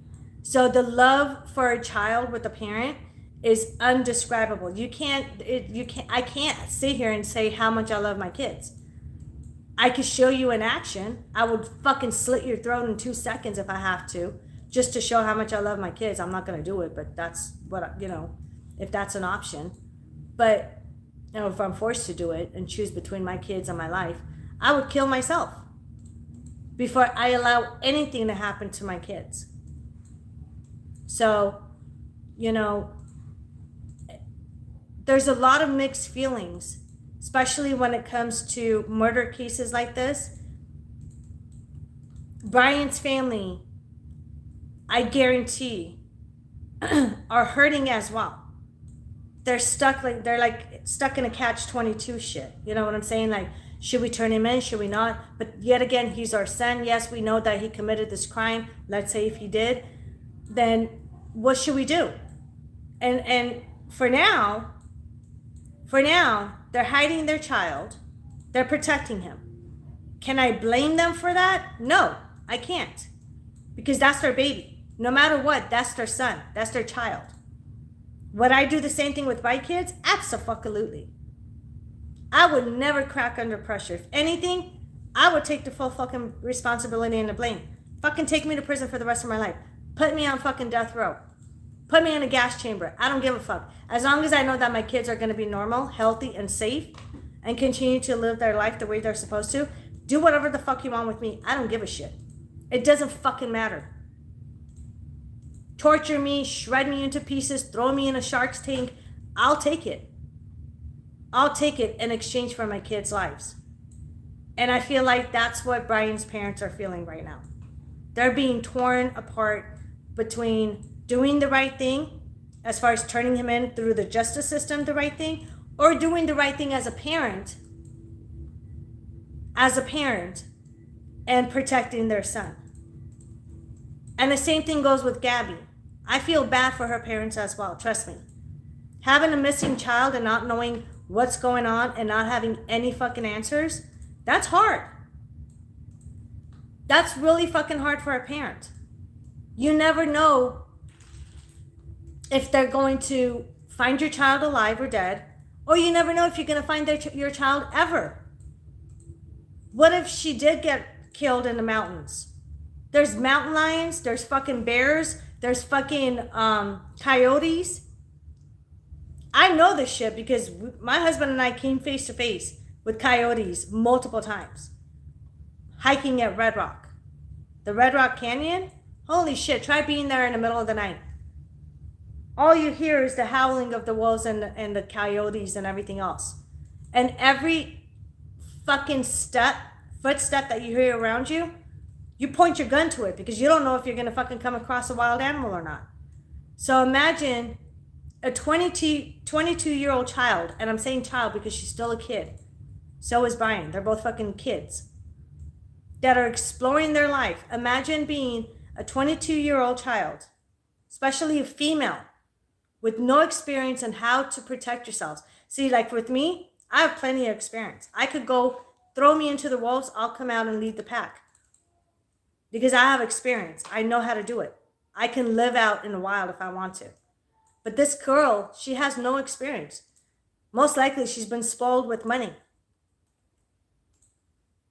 Her and Brian have been doing cross-country traveling at age 22. When people in their 70s are now just starting to that's everybody's dream, to retire and be able to do what they're doing without even retiring at that age. You know what I'm saying? So being a spoiled kid, going out in the wilderness, getting dumped somewhere, whether you're dead or alive, one way or another, I bet you anything, she doesn't know how to hunt. She doesn't know how to make shelter for herself. She doesn't even know how to make fire. without a match or a lighter. So even if she doesn't get eaten alive, she's going to get eaten with her dead body one way or another. Dehydration will kill you within 3 days. Within 2 to 3 weeks, you'll die of starvation. Hiking for miles and miles away from civilization, you're not going to make it. Unless you know how to hunt. And I bet you anything, this girl does not know how to do it. I'm not talking shit about her. I'm just saying, I bet you anything she doesn't know how to do it.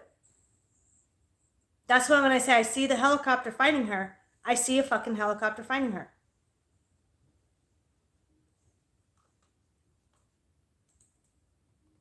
We'll find out. They'll confirm it.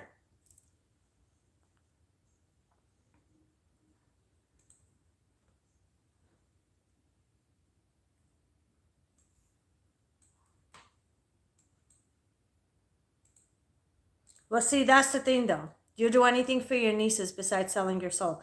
I would sell my soul. That's the difference between the love of... I love my nephew. Don't get me wrong. I have a nephew. I have a little nephew. And I would do everything for him as well. Me being an aunt, I would do everything for my nephew. But it's not the same. I will not sell my soul or die for my nephew because that's his parents' job. But me... As a parent for my kids, I would sell my soul if I have to. I don't give a shit.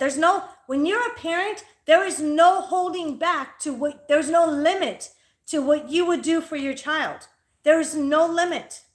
My kids know that. I mean, you hear my daughter keep saying, really, really, like she's surprised.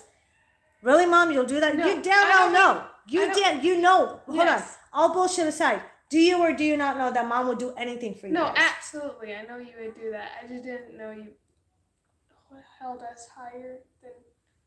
I hold you guys higher than anything. I know, and I really appreciate that. But you really wouldn't, also die for, who? For my nephew? I mean, would. if I have to, I would. But not. Listen. There is a difference. Yes, I would go to the extent to do what I can to protect my nephew, right? Mm-hmm. I would fucking move mountains and turn this world upside down and raise hell. Absolutely, for my nephew. But again, for the love of your own child, you would go that extra mile above and beyond what you would do for others. Mm-hmm. Or even for yourself. You would do for your kids. There's a huge difference between being a parent and, I have 3 kids, right? Everybody knows I have 3 kids. I don't love one kid more than the other. All my kids, I would fucking die equally for. All my kids, I would kill equally for. All my kids, I would turn this whole fucking goddamn bullshit universe upside down equally for. There's no difference between one kid than the other kid. All my kids are my babies. They came from me. I gave birth to my kids. They're basically attached to my hip. And I'm a fucking hawk. Speaking of, let me tell you guys one thing off the subject real quick. So there's this ignorant, I believe she's an Asian bitch. I don't remember what she is. I took screenshots. I'll show it to you guys next time. So in one of my videos, and this is when I say I'm going to do everything. I do everything for my kids. I don't give a fuck. In one of my videos,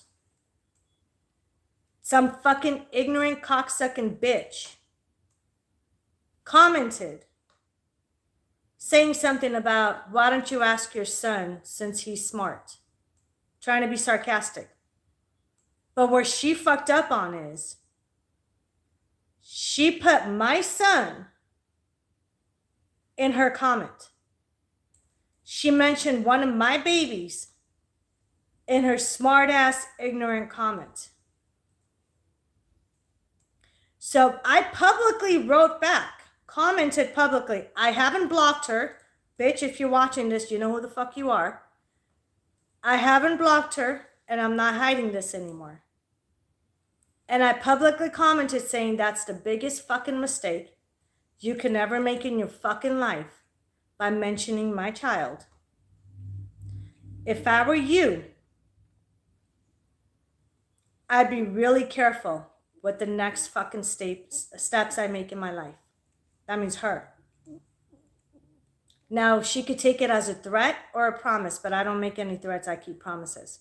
This is what I do for my kids. You could say whatever the fuck you want about me. I don't give a shit. I don't give a fucking rat's ass, okay?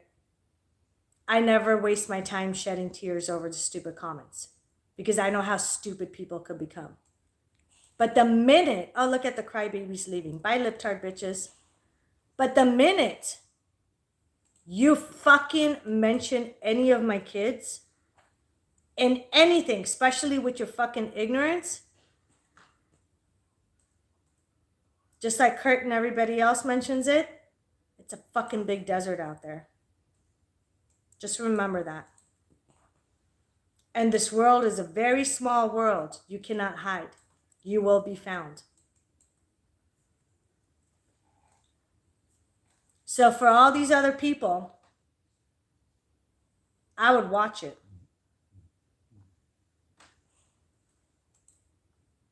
Just like that fucking faggot on Facebook. How I fucking got his ass. How my demons tormented him and his bitch ass mom. How they cried and he fucking messaged me and I posted it on Facebook for the whole world to see that I'm no bullshit and I'm no nonsense. How he cried begging and telling me to please stop tormenting him. And how sorry he was because he mentioned my kids. Oh yeah. Let's just say he's fucking crippled for life. Along with another message I have from somebody else. About 2 years ago, somebody used to work for me. I fucking fired his ass. Because he sucked at what he did. Then he turned around and talked shit about my kids. Guess where he ended up in, you guys? He lost his job. He lost his apartment where he's homeless now. Has been homeless since because I'm not going to allow him to ever fucking live again. A normal life. Oh, yeah. Hold on. That was all due to him having a stroke. Shortly after he mentioned my kids. Talking ignorant shit. Oh yeah, he had a stroke. Coincidence? See, when I said my demons are really powerful and I'm powerful at what I do, don't fuck with my kids. Come at me all you want. I don't give a shit. Do not ever put my kids in your mouth. I don't give a fuck who you are. It could be the goddamn fucking senile president we have right now. My demons will be shoving their fucking dicks up his ass too. Do not ever put my fucking kids in your fucking mouth. Or you're gonna end up like that fucking faggot and his mother, which they're still suffering. Or that piece of shit that ended up on the streets losing his job. And his fucking career.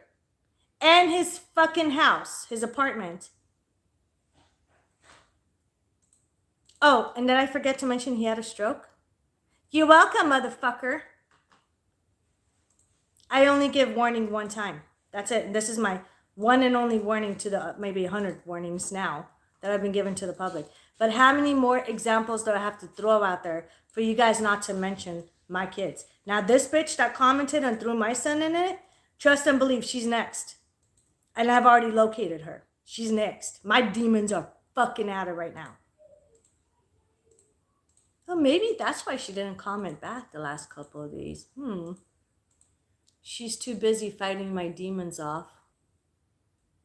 Maybe she had a stroke too. Oh well. She brought that upon herself. I don't fuck around when it comes to my kids. Call me an evil bitch. Call me whatever the fuck you want. Just don't call me outside of my name. And don't include my fucking kids in your bullshit. Need I say any more?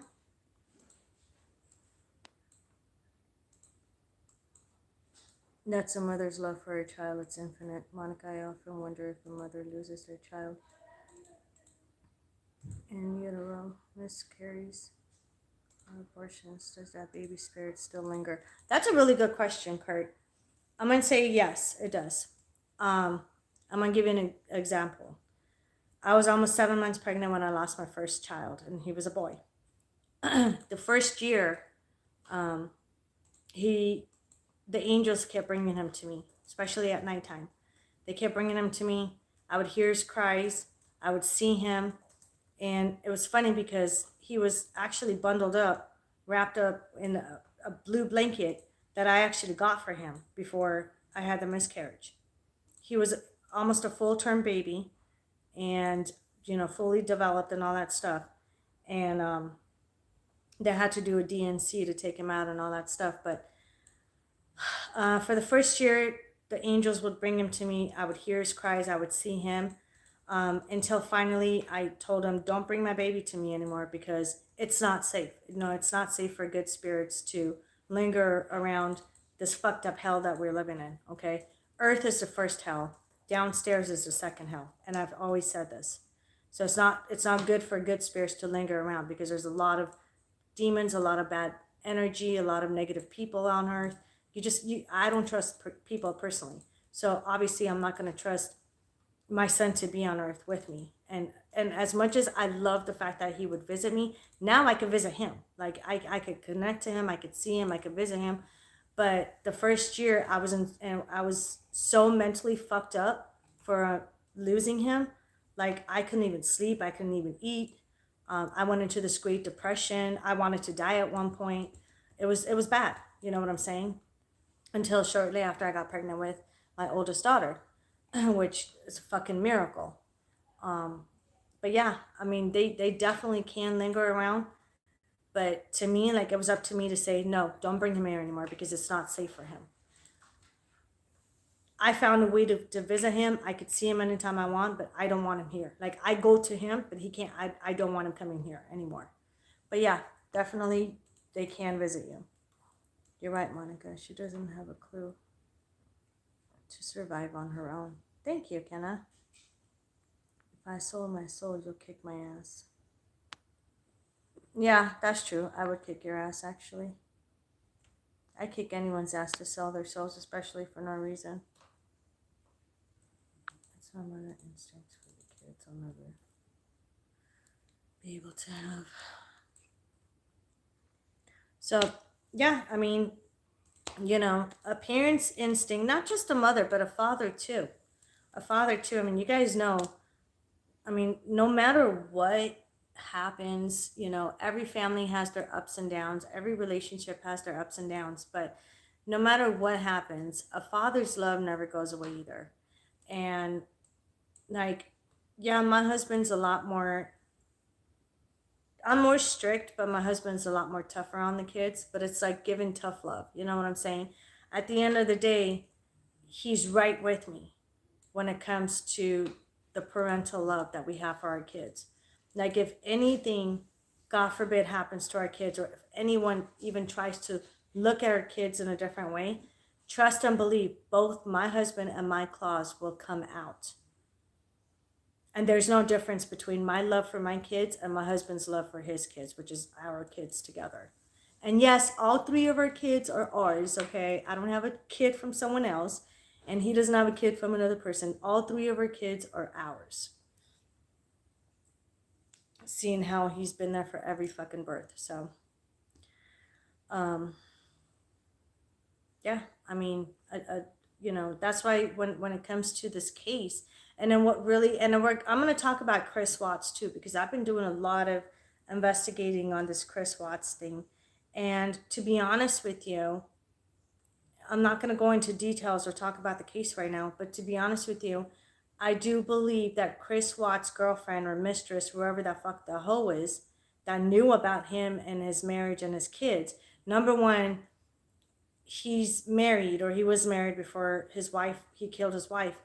But just the fact that she made the statement disgusted me, saying, well, yeah, I knew they were married, but he told me that they were separated and they're going through a divorce.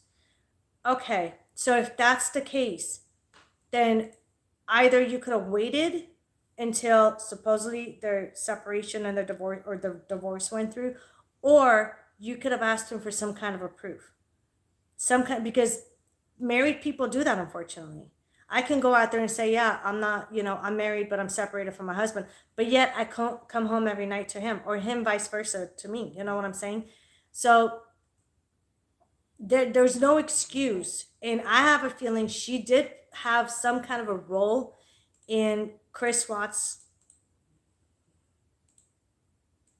murdering his wife and unborn child, because she was pregnant, and this mistress bitch knew that as well, and his kids as well. So barking in his ear continuously, which is what I saw while I was doing the investigation on his case, this bitch kept barking in his ear about, let's speed it up, constantly pushing him about, well, you got to move in with me, we got to take this relationship to a new level. Listen, you little tramp, you're a fucking homewrecker. And I'm saying this, I hope somebody tags this video and has this bitch contact me directly. I hope she has this bitch, so you guys have this bitch contact me directly. This is to the Chris Watts mistress, or whoever the fuck this hoe was, okay? You home-wrecking bitch. You damn well knew that she was pregnant, his wife was pregnant. You knew that they lived together, they were married, and they had 2 fucking little kids. You damn well fucking knew it. Instead of backing away and saying, you take care of your business, when you're done, you come to me, what did you do? You added fuel to the fucking fire. You kept pushing him and pushing him and pushing him. And if you tell me I'm fucking wrong, I'll snap your fucking neck in half. In front of cameras. Because you're nothing but a lying fucking bitch. And she should be charged with murder as well. She should be charged with murder as well. Because she is as guilty as he is. If you are pushing this individual to divorce, and he has a pregnant wife, an unborn child, and 2 small kids, you're nothing but a home-wrecking whore. Somebody comment, I need somebody to put her name up right now, because I want to find her name, Chris Watts mistress. Type in Chris Watts mistress. Type in her name. I want to discuss this with her name.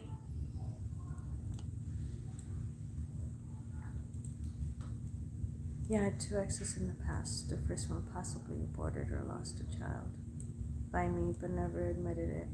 And the second one miscarried. I wonder if those 2 come around me. I'm pretty sure they do.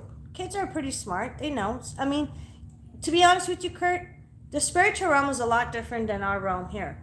The spiritual realm, once you cross to the other side, whether you're a kid or not, you know a lot more than what human beings know. Human beings are the most dumbest creatures on this planet. I'm sorry to say this, but they are.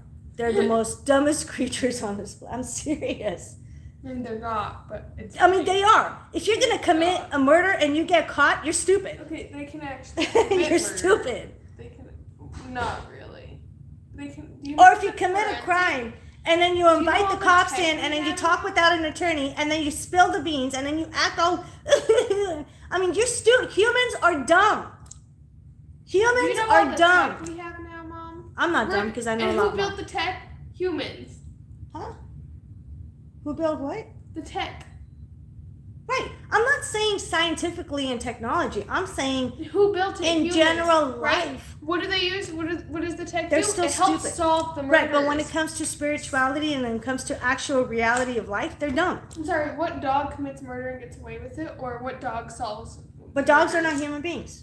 Dogs Exactly. are better. But Dogs they're- are actually better creatures than human beings. Human beings are the dumbest creatures on this planet, and they're a fucking monster. Humans You're right. are monsters. Humans are monsters, but they're not. Dogs are not smarter. And I'm not saying that people are dumb because I don't like them. Don't get me wrong, okay? Don't get me twisted. I'm just saying in reality, in general, of actually, speaking the truth and the reality of shit. I like to look into. That's why I have clients from around the world. That's why I have the abilities that I have to do readings without a bullshit magic crystal globe that doesn't exist, without the bullshit tarot cards that are cardboard paper, without the bullshit palm readings, which everybody fucking has lines, okay? Everybody. It doesn't mean that you're gonna die early, you're gonna die late. Like, shut the fuck up! That's what I'm saying. Human beings are stupid. They will fall for everything everybody comes up with. They will buy a bag of dog shit on the internet. Tell me I'm wrong, you guys. No, you're right. Tell me I'm wrong. People will buy a bag of dog shit on the internet just because Amazon is giving away free shipping for that week. Oh shit, free shipping, dog shit, fuck it, yeah. I saved $6.99 on shipping, $10 on shipping. Go ahead, ship it. Give me dog shit. I'll probably have it for dessert after dinner.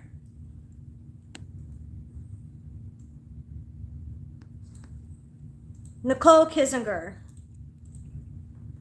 Oh, it sucks because she has my daughter's name. Oh, what an insult. Hey CC, welcome. Okay, so this is going towards Nicole Kissinger, whatever her bitch name is, okay? Come at me, contact me. I want this bitch to contact me. I want you to tell the public in front of me or with me next to you. I want you to tell the public that you did not bark in Chris's fucking ear. Not that I'm saying Chris Watts is fucking innocent. He's a guilty motherfucker. He's a monster himself, okay? He's a low-life scum piece of shit, and he deserves a death penalty. No, that's too good for him, actually. I want him to keep getting fucked in the ass in prison for what he did. So, but besides the fact of that, she needs to get fucked in the ass in prison as well for the rest of her life. Because Nicole is not innocent. This piece of shit, what she did was wreck a fucking home. You're a fucking home wrecker. You were fucking a married man. Number one. You piece of shit trash. You fucking home wrecking cunt. I said it. There's a lot more words I choose to say, but I choose not to. I want to, but I can't. But you're nothing but a home wrecking cunt. I'm Monica. Monica the Spirit Queen, right here in the flesh. Hello, live, right here. Nicole, right here. I'm not hiding. This is not edited. This is live. Come at me, bitch. Come on, talk to me. Contact me. MonicaSpiritQueen.com. Contact me. I want to talk to you personally. I want you to tell me that you are not part of the fucking murder. I want you to tell me that you did not keep barking in his ear, fucking a married man, and convincing him to fucking kill his family because you wanted to keep your relationship and to move forward with him. You home-wrecking whore. You slut. Go back to being a fucking stripper, you fucking slut, because that's all you know what to do is spread your fucking ass cheeks to people.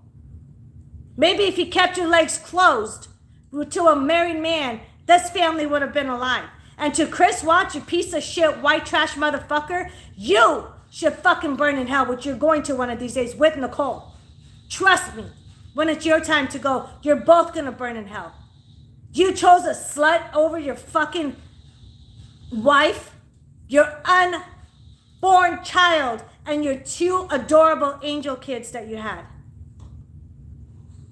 I hope you guys die in prison. I hope she goes to prison. I hope you get raped in the ass 24/7. Chris, you too. That's what people deserve that do that. People look at it, oh, she's just a mistress. She's off the hook. Fuck the police department that let her off the hook. What kind of a job does a detective fucking do? To let the slut off the hook instead of connecting her to the murder of her being with him, number one, a married man, spreading her legs to him like a fucking whore that she is. Yeah, Nicole, I'm talking to you, Kissinger, whatever the fuck your ass name is. Bitchinger is what I'm gonna call you. And the fact that you fucking allowed this motherfucker to kill his family over your stupid, stinkest, fucking bitch, bushy ass whore, you think that's fucking fun? You think it's funny? You think you got off the hook? You think the man upstairs don't know what you did? You think the devil doesn't know what the fuck you did? He's waiting to fucking rape you in your fucking ass when you go down there, bitch. Trust and believe. Justice might not be served for these kids and his wife on earth, because you're still a fucking free bitch. But justice will be served when your fucking ass is getting raped down there by all the demons. And I can't wait till that happens. When your time comes. When God says enough is enough with this bitch being on earth. Let me strike her down. I hate homewreckers more than anything. Hate them. Despise them. That's why I expose them. As much as I hate the fake psychics that I expose for ruining people's lives, I expose the homewreckers too. Nicole Kissinger, Bitchinger, Cocksuckinger, whore. Tag this bitch on social media, everybody. Tag her. I don't have Twitter anymore because Twitter could suck my dick, but tag her on Twitter. Tag her on, I want this bitch to fucking see this. Contact me, whore, if you have the balls. Because the only balls you have is wrecking fucking homes. And convincing the man whores that are married you fuck on the side to kill their fucking family for your bushy, nasty ass. You slut.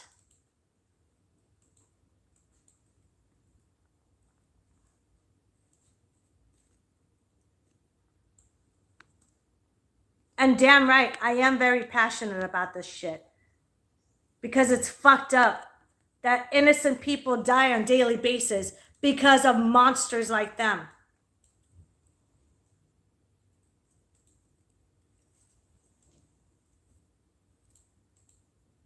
That's why my whole house is surrounded by cameras.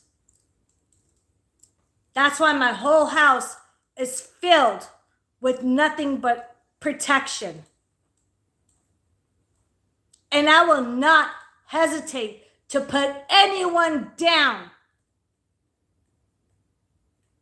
in half a second. If they even come near my family, I'll put them down like a fucking dog. And I'll say I did it. They came too close to my family. Just like these motherfuckers that I made suffer because they put my kids' names in their mouth. Who's next? I'm having fun. You think this is a waste of my time? Nope. I have a lot of fun, trust me. Sitting back and watching these motherfuckers suffer with my demons. Guess think my demons are a joke? Try them. Try them.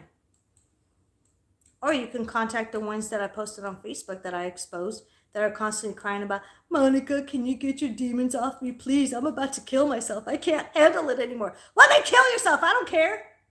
You'll be doing society a favor. You will never hurt another person in your life again. You think I give a shit about your feelings, that you don't care about other people's feelings? Especially when it comes to kids? You think I give a fuck about your piss poor bitch ass feelings? Nope. No. I don't give a fuck who the fuck you are. I don't care if you eat a fucking bullet. Most likely you deserve it because you should not involve kids in your bullshit. Kids are innocent. Leave them out of your ignorance and your bullshit. Then you won't want to fucking kill yourself anymore. But if you're going to do it, you're going to do it out of your own discretion, not mine, not your neighbors, not my neighbors, not God, not the devil, not the demons, not anything else. It's going to be your stupidity. In fact, you'll be doing the society a favor because that's going to be one less pedophile on this planet. How about that?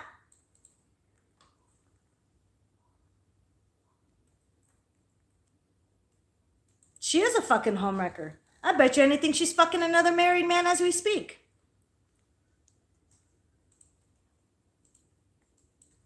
Have you guys seen my other video on the homewrecker? Go back and watch it now when we're done. I exposed another homewrecker on my video. This fucking ignorant bitch contacted me telling me that she's still in love with her high school sweetheart.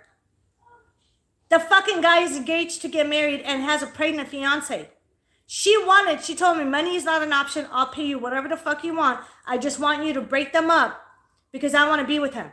You know what I told her? Fuck you and your money, shove it up your ass. I told her I was recording her and I called her a fucking homewrecker. I called her a bitch. I called her a tramp. I called her a slut. I called her every name in the fucking book. Don't come at me telling me that you want me to break up a fucking family.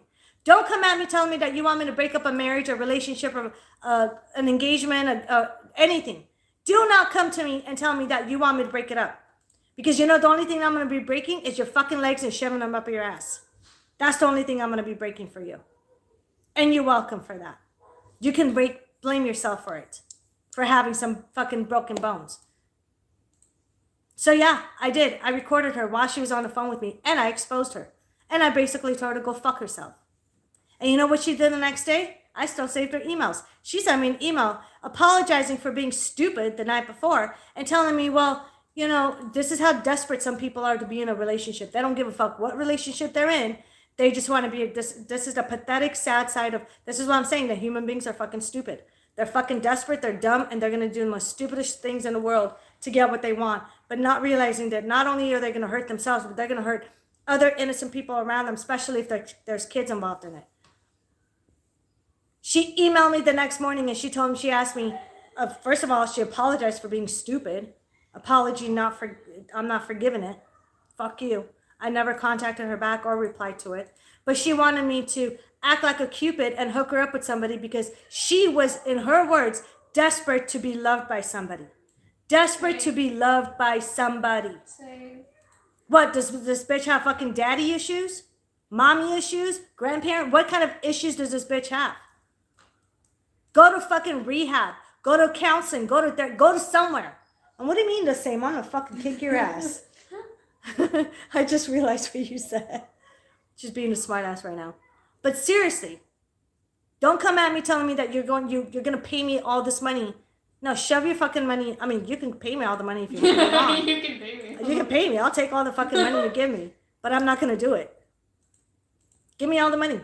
You know, you don't have a bank account or you want to throw your money away? I'll take it. I can use it for my kids.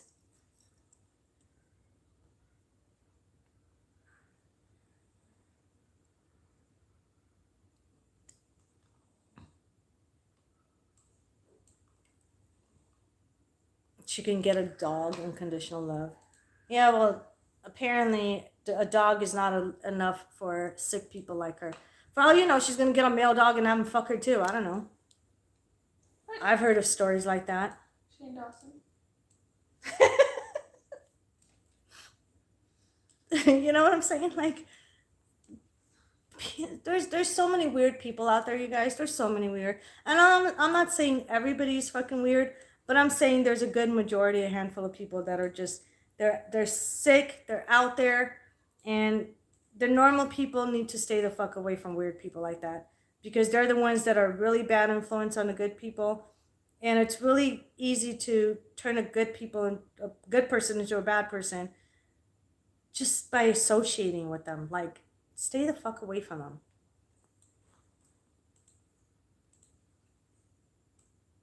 I agree on humans being stupid. The spirits can hear it all. Know the past, present, and future. They even know your intent. Or if you're lying, it's like another powerful realm. Absolutely. You can post your question now. But while you do that, I'm going to go pee real quick. Alyssa, hold him for a minute, if you don't mind. All right. Post your question. I'll be right back. I really have to pee. So stare at my beautiful couch. Don't go anywhere. I'll be right back.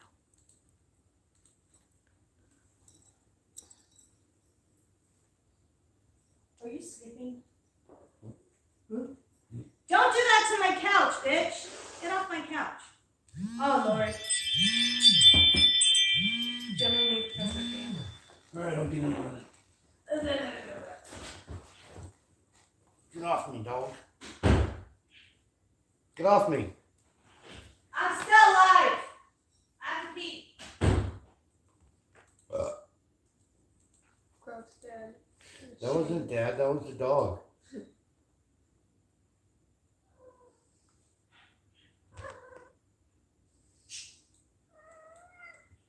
Did you feed and water your cat? Yes. Are you sure? Yes. I never saw you do it when I told you. Well, I did. Well, she's over here tattling on you. Came this morning.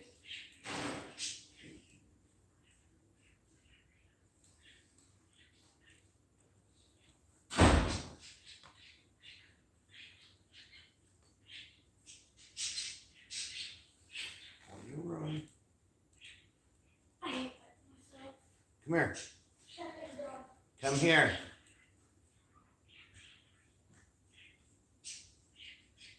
Come here.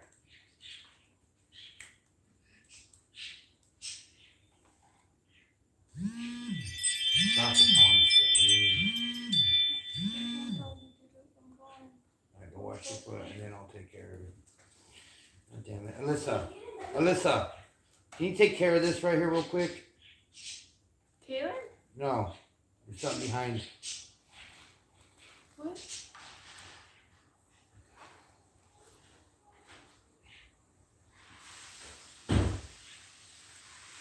Gemma made a present for Dad. Yeah, where's the He's telling you? I got it. He's laying down. I'm not. Yeah, I got it. I know, but the way Mom got the t-shirt. Oh, shit. What's that noise?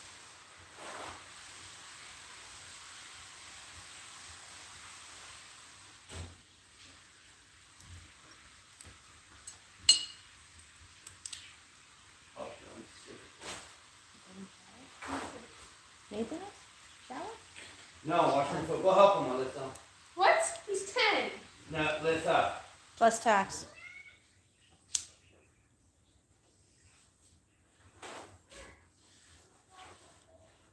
Oh, get off me, you stupid ass mud.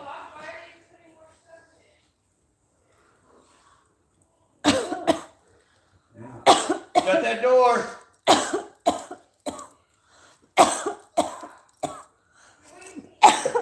Oh, there's wax in it, by the way. Are you? Now you tell me? Make sure you cut it. Alyssa! Stupid ass. Me? Oh! Oh. Now what? I want to throw up. Huh? Move. Stop. What the hell? I gotta go. I want to throw up. Do you want to know why? Oh my God. Do I want to know why? Look under the table. Who did that? Gemma right now. Yeah, she's been throwing up all day. What the fuck? Because she's getting into shit she's not supposed to.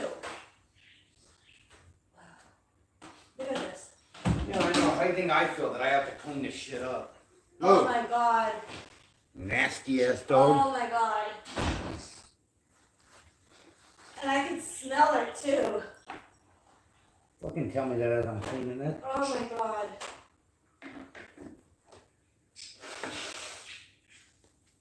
Dude, I'm over this shit. Go. I want to hear it.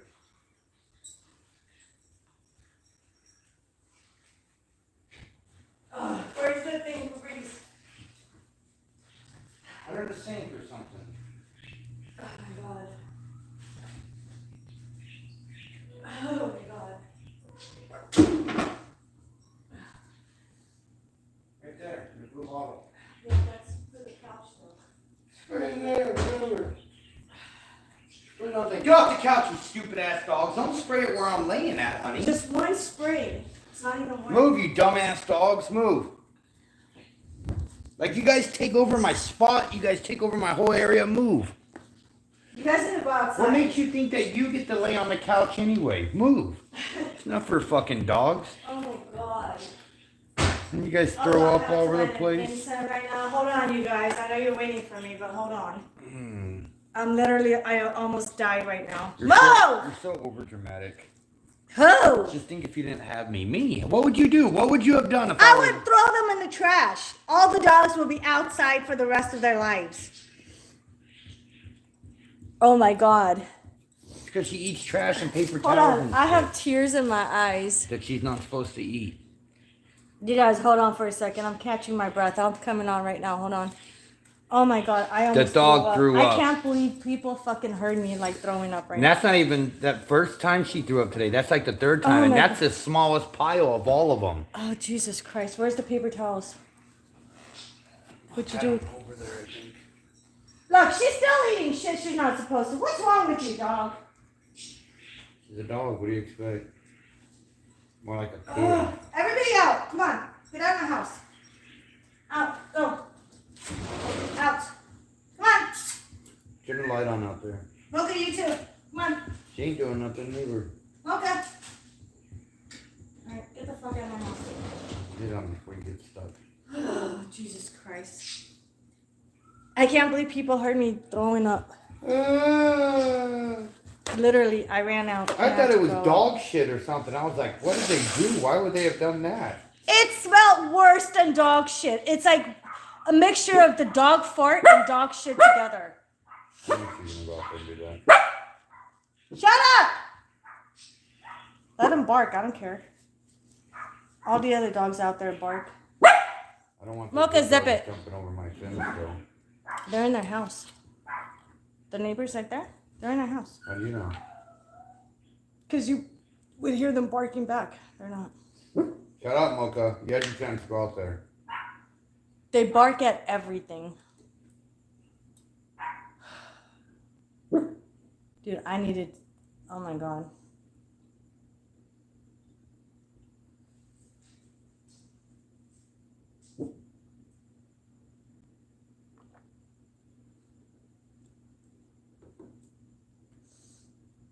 Good thing I didn't even eat all my dinner yet. I would have been throwing that out.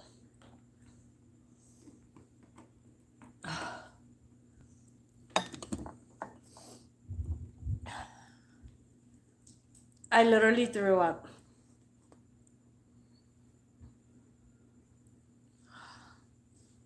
Nobody cared. And I don't know, there's comments, but I'm not even gonna get at the second. I'll read it. After I lighted incense, my life almost ended with dog throw up. My life flashed in front of my fucking eyes. I thought I was gonna die.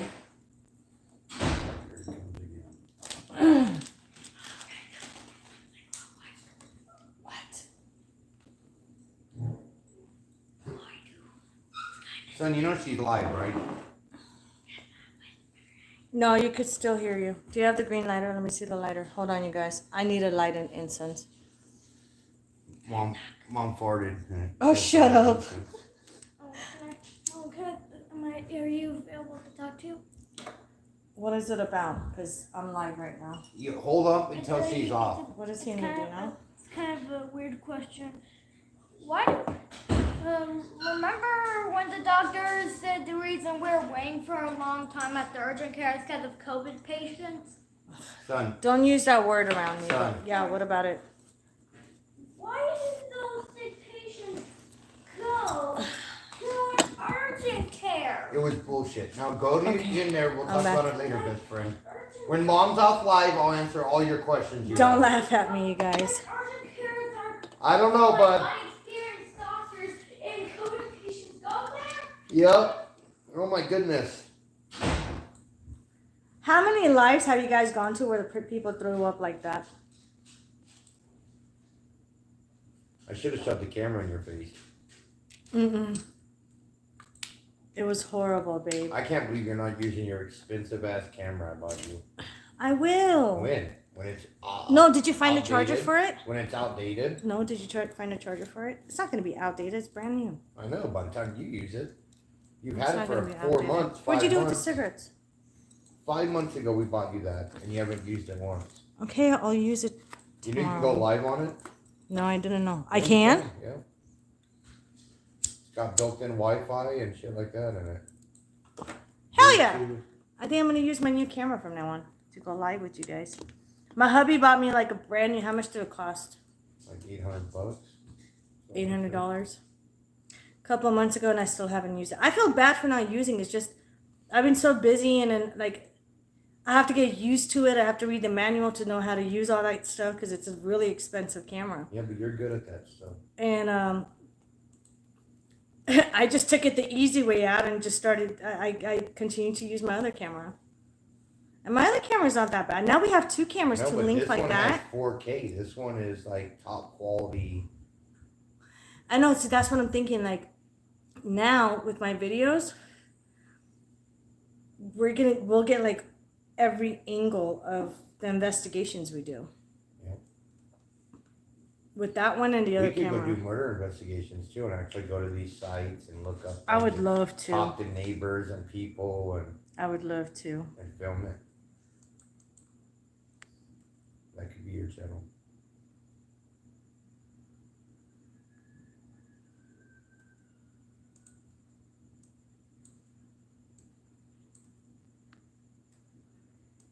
My ex from 21 years ago was married, but separated when we started dating. I literally had no idea that he was still legally married. He kept telling me she was his ex-wife. I didn't know until we were going to pick up his kids from her apartment. We were literally walking in when he told me. She had a boyfriend, but still. I was so mad he didn't tell me. Ross and Rachel type. Ross and Rachel type. Well, I'm glad that at least you found out about it, but he sounds like a straight fucking pig. You should have fucking, I don't know. Kicked him right in his nut. Kicked him right in his nuts, Donnie said, yeah. Like, even if somebody's saying, like, oh, I'm married, but I'm separated, going through a divorce, show me proof. Right, babe? Right. That's what I had my hubby do, right? He had moved out, going through a divorce, and You had me do it, or I did out of respect and showed you. I said... You said you had me do it. Yeah, I wanted to see proof, and you took me to the courthouse and showed me proof. Well, it was mainly your idea, but I wanted to see proof. No, this is what you said. I have something better. This is what Donnie said. I have something better than proof. He took me to the courthouse. Remember? We went to that window with your case number. And I had to see proof that he was going through a divorce. He lived by himself. Completely moved out. He was living by himself. And he was like, it was like a couple of months after you left the house is when we got together. And this is what I'm talking about, you guys. I told you from day one, though. We went to court. He took me to court. My husband took me to court and showed me the paperwork. But I told you from day one. The divorce papers that was pending. And then like a year later, we got notification in the mail that the divorce was finalized. It took, remember the woman even said it was going to take a year at the clerk desk? Yeah. Exactly a year from the day you filed, we got a notification saying that the divorce was done. Yeah. And then the next day we're like, let's go to Vegas and get married. Why does it take so long to get divorced? Why can't you just sign papers and get divorced? For some reason, they keep the courts, the ones that take a long time, the cases, their excuse is, oh, we're so backed up and we're booked with other cases. Why not just sign papers and turn them in? Right, but the judge has to finalize it. It's your divorce. Exactly. Because married is a sacramonial thing, and you swear you're going to be together forever. But things happen. So, well, exactly. A judge has to decide if it's good enough things or not. Hey, that's what made me trust and respect my husband from the beginning, because he told me, like, he showed me proof. He took me to court. He showed me proof. But then when all these fucking lames, the story that I was talking about, the Chris Watts shit, and this Nicole Kissinger bitch, the mistress, bitch knew they were fucking married. They knew they were together, whether they're going through a divorce or not. His wife is pregnant again. And she could claim that she didn't know all she wants. She's a lying full of shit. And, you know, she definitely knew. Mom just made me Ross. How did I make you Ross when you told me? You took me to court and showed it to me. How did I make you Ross? No one else knew I was married before. Yeah, they did.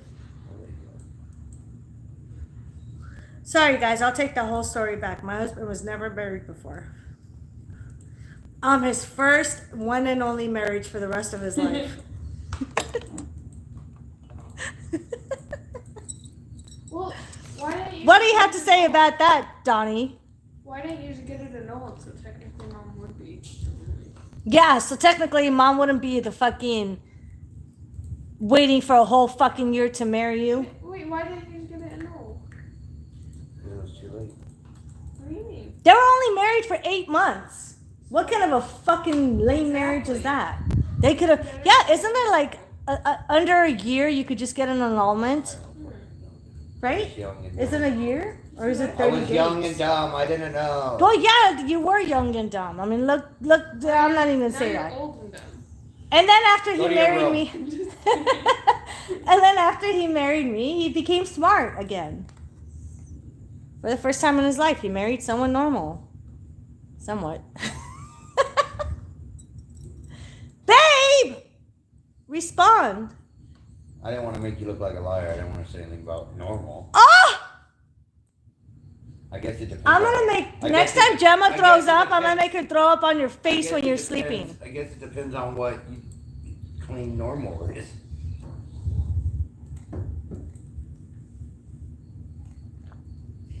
Dude, there was a cricket in our room last night that sounded like the worst mechanical robotic cricket I've ever heard. Babe, I wonder if it's the neighbors that did it. It sounded like a robotic cricket. It didn't even sound real. It didn't sound real at all. What if it was the Way neighbors? high-pitched, and it sounded like it could have been. The neighbors put like a cricket sound by my window? Or their bed. Because their bed is on the other side of our window. No, that's their kid's bedroom. That's their bedroom. No, across from us is their kid's bedroom. Across from us that way, from our bedroom window. Yeah, that way. The kid's bedroom window is where Nathan's bedroom window's at. Their bedroom window is where our bedroom window's at. Are you serious? Yep, so maybe that's what it was. Because that shit was loud all night for like an hour, and then it just stopped. I didn't know. And then it just came to a complete stop. When I said something about it. Dude, I wonder if they hooked up to our speakers somehow. It's so weird. They can kiss my ass. I don't think they have that technology. Have you seen our husband? How stupid and dumb he is. They got something though. He claims to be the security tech guy, and he's as dumb as a nail. If they do have something in No, here, Mom's what gonna if hurt watch her. Mom? Geez, Mom told her about this. Be quiet. No, they don't know. They can kiss my Yeah, ass. they do know. You told them. I don't give a shit. No, she doesn't know what it is, the name of it. They could have figured it out. Guess what you told me a few weeks back that I would talk to two guys? It happened tonight. I just ended a virtual dating event. Do you see a future between Michael and me? He and I are texting right now. I will see it right after I see the donation coming through. Then I could see a clear picture of it. Right now it's really fuzzy. Right now it's kind of fuzzy. Hey Valerie, welcome. Lordy, Lordy. Cece, what's your question? Did she just retract her question? You just retracted it? I didn't hear cha-ching. I know, I want to hear cha-ching! So I can answer the question. I saw on Twitter that Brian Laundrie is on the run. Yeah, that's... The FBI are at his parents' home. He is nowhere to be found. The FBI was at his parents' home because the parents actually called the cops and it wasn't the voluntarily, FBI, it was and it wasn't the FBI, it was the cops that voluntarily called and said, you can come in our house, you could search the house, and we could. When they got there, they didn't even talk. knock on the door. They walked straight in. Yeah, they didn't even knock on the door. They just walked straight in. So So the parents were expecting them. But as far as Brian being on the run, I think I know his parents know where he's at. But he might be on the run. Who knows? Well, his parents know where he's at. No, I know you're not a homewrecker. The hell? She said, I sent the money 30 minutes ago on Cash App. Right, but that was for another question that I read like 2 minutes ago, and then you took the question away, so I can't reread and answer it. So are you just retracting that question and swapping it for this one? Oh. Smart ass fucking bitch. She goes, I sent it 30 minutes ago. Who is that? Cece. My little girl. Hey, is it? Cece is one of my little girls over here. Good. Keep doing it. Keep doing it. Keep doing it, babe. No. Oh, don't call me babe now. About 30 more times. Babe! Let's see. Do I see a future between Michael? Isn't that kind of too soon to wonder about that in the first place? When Mom's off, maybe we'll watch a movie or something. Yes. No, not yes to you. Yes to my husband. I heard the question. How come I'm not included in it? I just said you. Well, whatever. So this guy, my suggestion to you is to keep, there's not going to be a future anytime soon right now. You still need some time to get to know him a little bit better, you know what I'm saying? Just to let you know, he's not just talking to you. There's one other woman that's in the picture in his life. Find out who that woman is first. It could be a baby mama, an ex, somebody that he's talking to the way he's talking to you right now, that he might have met. There's another person. Find out who this person is, and then decide if you want to continue the relationship with him or not. But he cannot be doing two things at once as far as with women. Cece.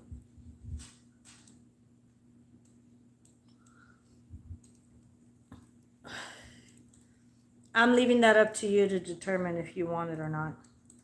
If you want to continue. But find out who this other person is, because I'm seeing two female energies, you and another person, around this one particular individual. Okay? And I'm sorry, I don't mean to be the one to give the bad news, but that's what people pay me for, is honesty.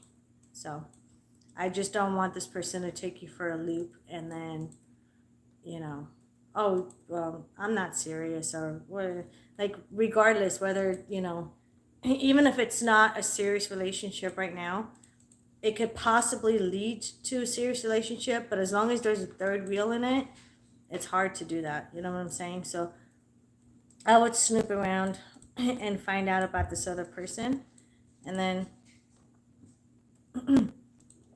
that's on you and him. I'm not going to tell you what I want you to do in your relationship or in your life. I could tell you, but that's your life. You know what I'm saying?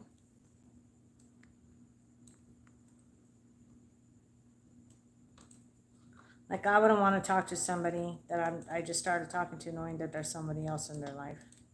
And right away when you asked me that, when I connected to your energy, I seen two female energies around this one individual. So either get her out of the way or get him out of the way completely. And that's up to you what you want to do. But you'll find out. The truth always reveals itself. Trust me. Right, Alyssa? Yep. Even my kids know.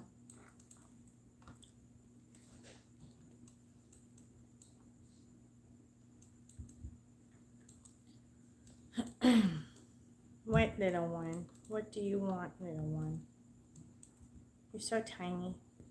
Look how tiny this little guy is. What, little one? What do you want? What do you want, my little boy? What do you want? He's a puppy, but not a puppy like that. He's like 5 months old, but he's this little guy is, where are you at? I can't see you. He is a little over 5 months old, but he's a teacup chihuahua, and teacups only weigh about 2 pounds the most. And this is the biggest he's gonna get. He's like literally like not even 2 pounds. This guy was actually born with his hair started falling off like 2 months after he was born due to what the vet says, allergies. So they recommended some allergy medicated shampoo and conditioner for him. So I went and bought that, and then 2 different creams that we put on him, because his hair was like literally like he was almost bald on his face and his head, and we did such a good job that his hair is coming back. Look how much of his hair came back. Look, there's only little patches left and it's all growing back. He was like literally completely bald. His eyes, everything, like you could see. But he's so tiny and he's so cute. He's completely healthy, you guys. It's just his allergies. And the reason why his hair was falling out is because he was so itchy due to he was constantly like huffing and puffing and sneezing and coughing and throwing up these whatever. I don't look at dog throw up. My husband does because he cleans it. I don't. But hey, get over here, Pierre. Come here. Come here, Pierre. So, yeah, we were going to rehome him to somebody that knows how to treat them like I do. But because I felt so bad for him, and due to the fact that we've been treating him the last couple of months ourselves, and he's doing so much better. I'm telling you, like, he was completely bald. Why does your leg keeps getting stuck in my pocket, dude? He was completely bald, but his hair, look at him, he's so cute. Look how tiny he is. That's Pierre. You're so cute and tiny. Say hi. Say hi.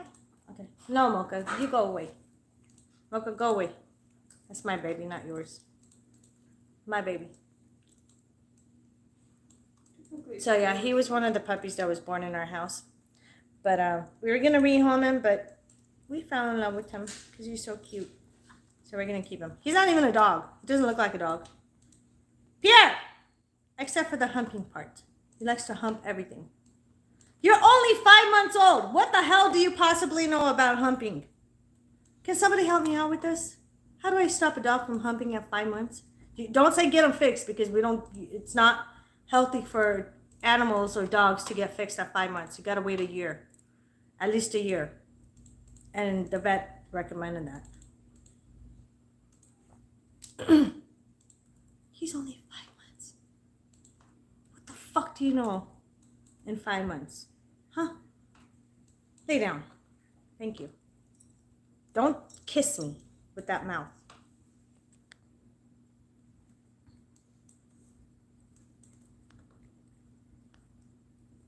Oh, thank you. Are his allergies still bothering him? A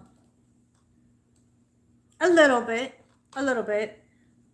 Like, let's say, because we give him a bath, like mainly my husband gives him a bath like once a week.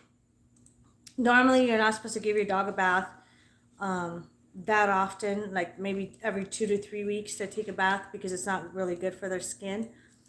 But with the medicated shampoo and conditioner that I bought for him, that the vet recommended, it actually doesn't affect or hurt his skin in any way. So it's pretty safe to give him a bath every week.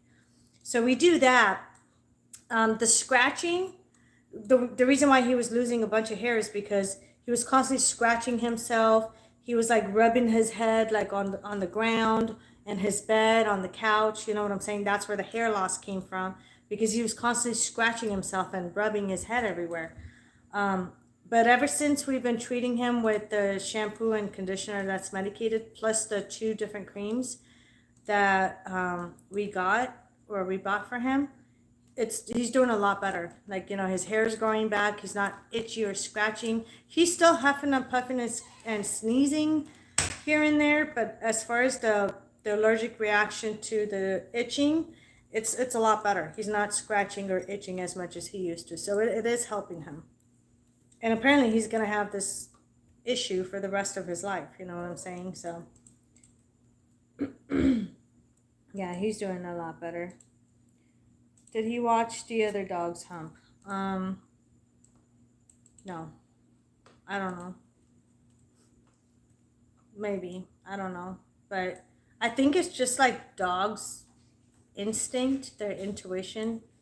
Once they reach a certain age, they start doing that. But I still think 5 months, well, going on 6 now. Even 6 months, it's still fucking young. I would think. You know what I mean?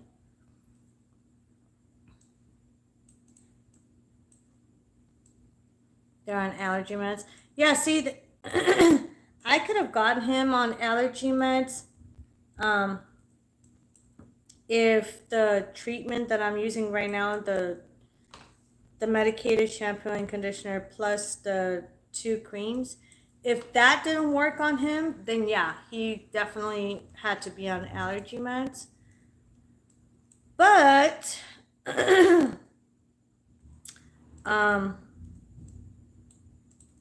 luckily it's been working for him so far, so we don't really have to worry about the medications, at least not just yet. You know what I hate the most more than anything besides seeing a dog fucking trying to hump something. When they lick themselves, female dogs or male dogs, it doesn't matter. It drives me crazy. It's disgusting. I don't want to see anything licking themselves in front of me. I don't even know how we got to this fucking topic, but yeah, as soon as they do that, I'm like, get the fuck away from me. I kick them off the couch. The dogs are not allowed in my room anymore. They're not allowed in my bed. They're not allowed in my kids' room. Even though my girls' room, unfortunately, my daughter has to take at least one of the cats in there so he doesn't do the nasty with the other cat again and get her pregnant, which I think she's already pregnant. I think we missed that timing. And we do want to get the animals fixed, but I'm going to give you guys a quick background. The last year and a half, stop doing that. The last year and a half, I've been trying to get my dogs and my daughter's cat fixed. But every time I call, there's just one place that's that does it for a fairly decent price, you know. A lot better price than other places. Other places are like between $200 to $400, which is fucking ridiculous. And every time I call, you know what they tell me?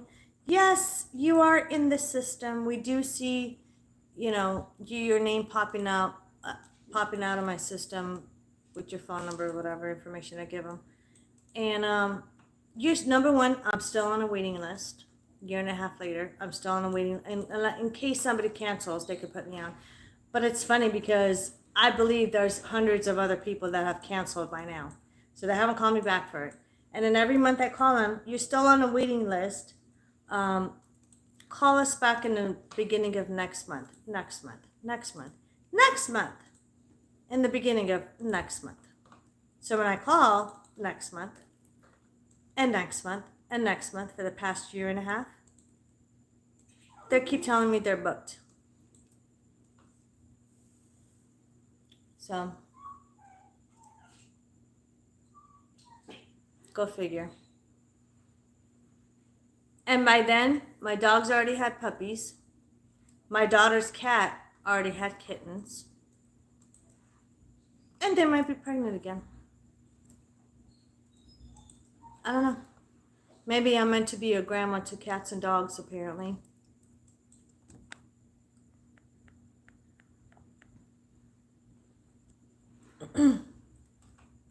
Story of my life. As if I have time for dogs and cats and puppies and kittens. And dogs and cats are bad enough. Imagine puppies and kittens. And who's the one that's there during the birth? For hours? Me. Who's the one that helps cut the umbilical cords? Me. Who's the one that makes sure that the brainless mother dog here doesn't lay there or sit on their babies and smother them? Me, because she's done it multiple times.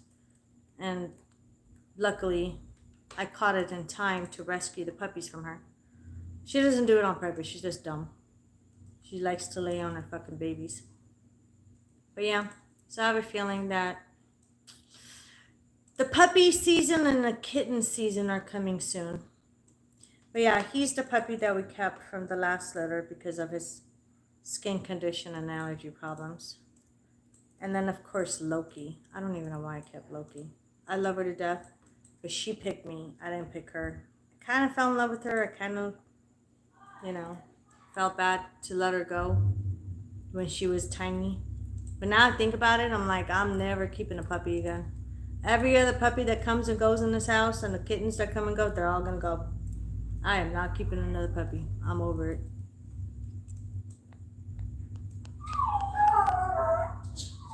That's Gemma crying to come back in the house. Do you want to let her in real quick, please? Isa. Alyssa. Do you want to let them in real quick? Please, thank you.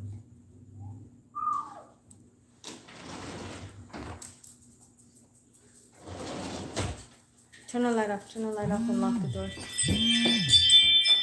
Close the curtain. I don't want the peeping Tom next door to see me or us. Baby! From the bottom too. Alright, perfect. Thank you. Bravo, darling, bravo! I want popcorn. But I have my dinner to eat, so. What dog is barking? Crying.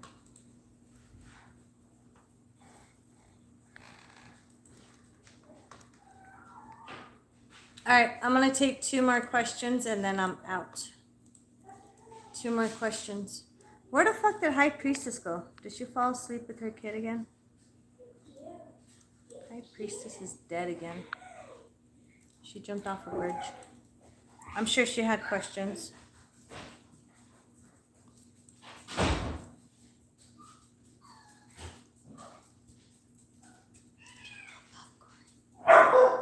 Only if it's burnt. Can you do half burnt? Yeah. Will you eat half burnt? I just don't want to eat dust, but half burnt is okay. It's so good when it's gray. No, that's too dusty for When me. it's right You before, should do burnt, but not too burnt. when it's right before black, when it's gray, it's so good. Not in your mouth, it's so salty. Melts in your mouth, not in your hands.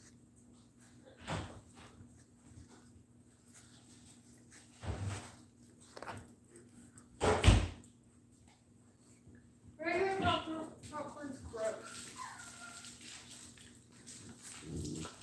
Really? Really? Gemma. Stop.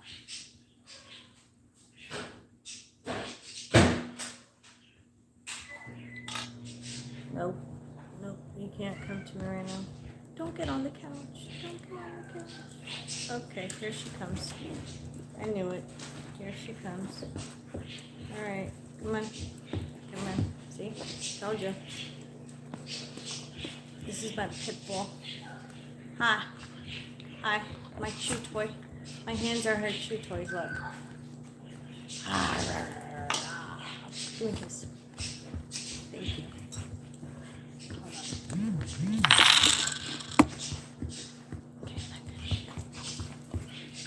Oh my god, I'm going to kill Tallulah. Tallulah, you have a mother to go to. Get away. Is she my dog? Is she my dog? Come here. Come here. Gemma! Oh, I should go play with other dogs. Why are all the dogs on the couch right now? Get rid of them. Oh, now you decide to come back to me, huh? Give me a kiss. Hey. Ah! I kill you. You don't touch that. Gemma! Oh my god, I have to fight with her to get stuff away from her. Bad girl.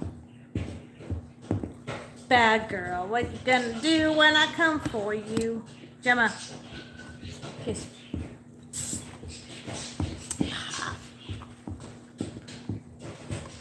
Okay. Alright. Okay, enough lovey-dovey time. Go.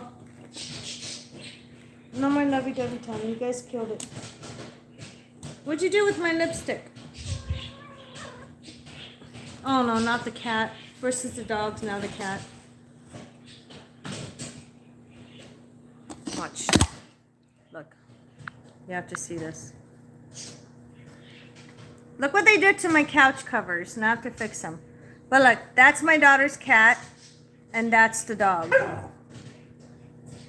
Look what the cat's doing. Have you guys seen anything like that? She's constantly playing with the dogs.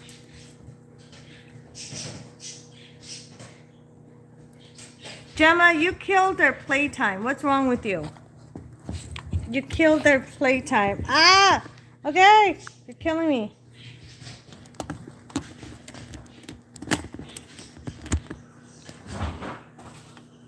Oh my bejeez, you guys. I got slobbered. Okay.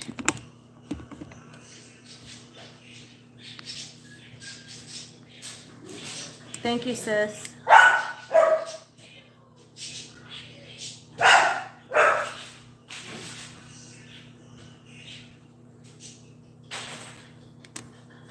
Hold on, guys, one quick sec.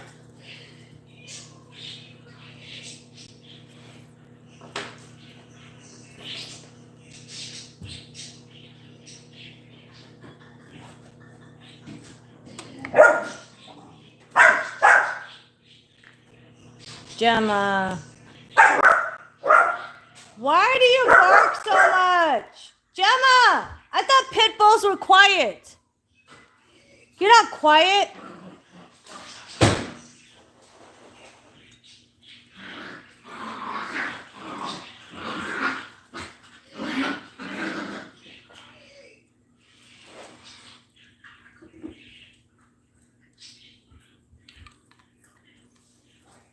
Yay, popcorn. I love the smell of popcorn. Where's my lipstick? Are you laying on my lipstick? Oh, I found it.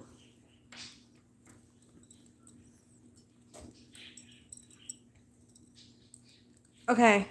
You guys are horrible. Well, you too. Oh, thank you for telling on her. Give it to me, Loki. Loki! Alyssa, run! Loki! She has my lighter, my green lighter. Hurry before she hides it. Where is she? I don't know. Wow, did you see that? Gemma was barking and telling on her. Good girl, Gemma. That's a good girl. You tell on him, huh? Ow! You okay?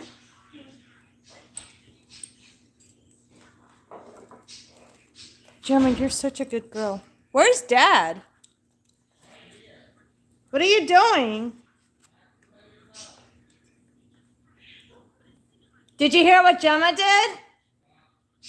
She told on Loki. That's what she was barking at right now.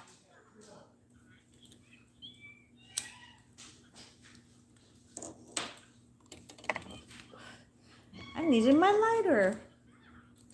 All right. Met a man online a couple years ago through a game we played. Is the picture he sent me really him? Instantly felt a deep soul connection that I've never felt before.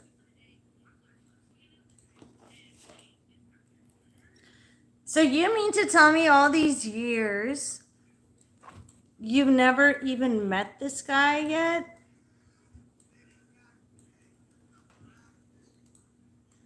You know what it feels like? The catfish show?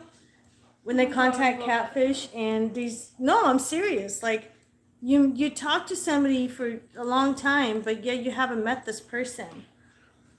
I'm going to see how much of a bullshitter this guy is. Give me a second. Give me his first name. Kenna, give me his first name.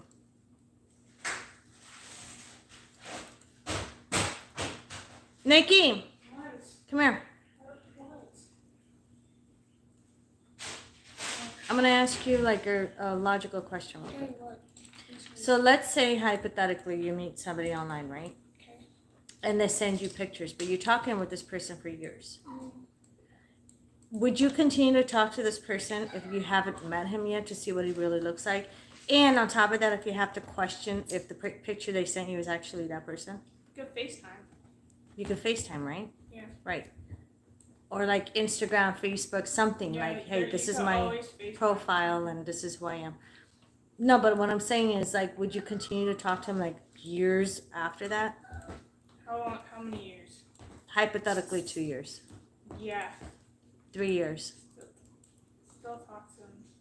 Right, but I'm saying, would you trust him completely if you don't really even know what he looks like?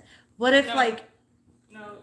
Yeah, I have to take. What if it's like a chick instead of a guy, and that claims to be a guy? Because there's women out there that can make guys' voices. Even better. kidding. Keep making those comments and see how fast you fly into a wall. So the answer is no, right? Because you don't really know who you're talking to? Yeah, you have to FaceTime or something. Exactly.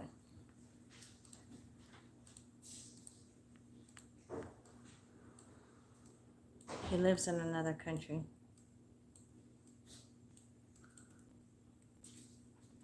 I'm going to give you a little background about this person.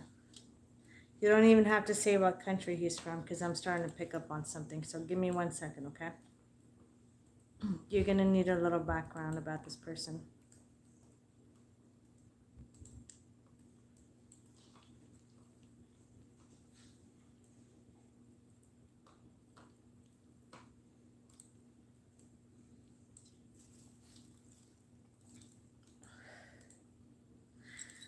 Woo! I just got a rush of something.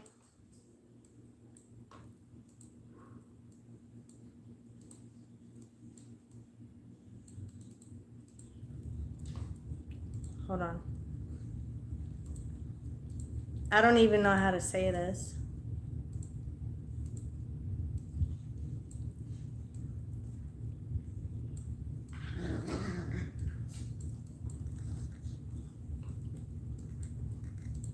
Give me 1 fucking second. Hold on.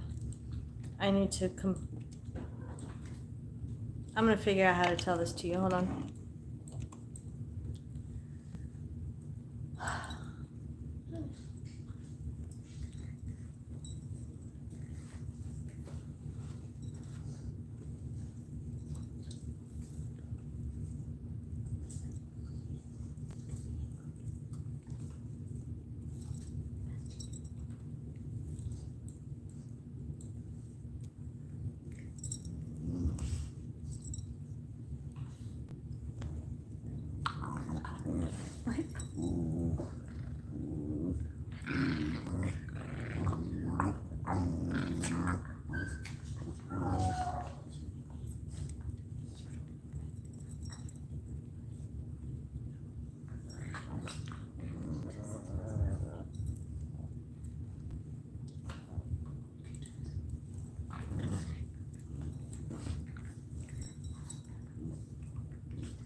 Hold on. I'll be right back, you guys. Give me 1 second. Get off my couch!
I know, but it's okay. Down! Down! Get off my couch. Get down. Down. Get off my couch. Thank you. You too. Get your fat ass down. Get your fat ass off my couch. You didn't pay for it, I did. Move. Move. Get away from me. Jeez, Mom. I didn't do anything. Yeah, I don't want any claw marks on my fucking couch.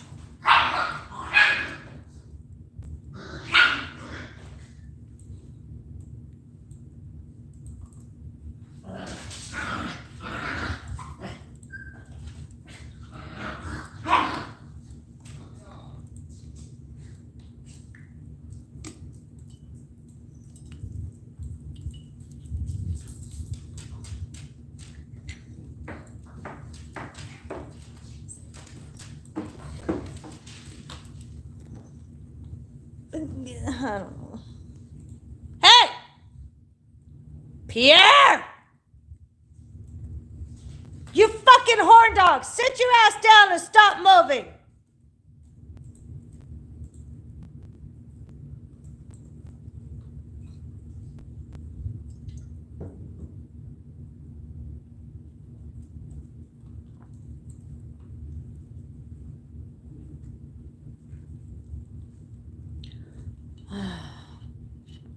I'm gonna scream. You know that? I said I'm gonna scream. I'm back. Sorry guys, we had to. I had to take care of something for a minute. Alright, so to answer Kenna's question.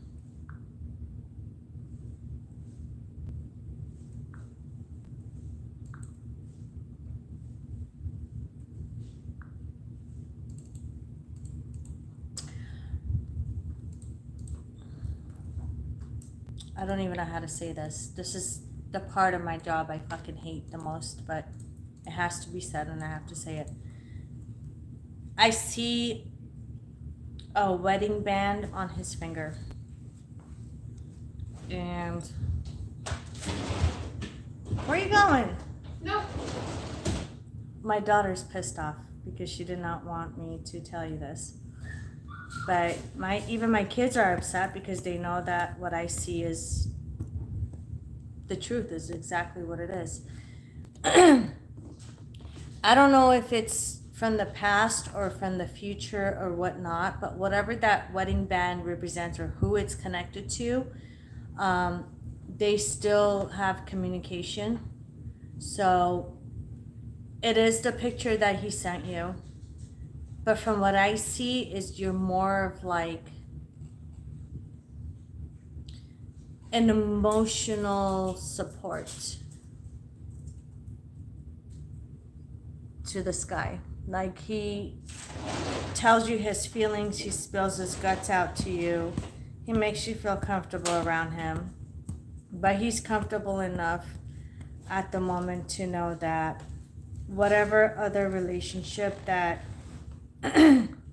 he has with this other person, it's not going to be jeopardized because you guys are technically not physically together at the moment. So I would look into it. Because I do see him connected with somebody else, and there's a wedding band, which is not a good sign. That's why my daughter walked out for a minute, because she felt bad. Okay?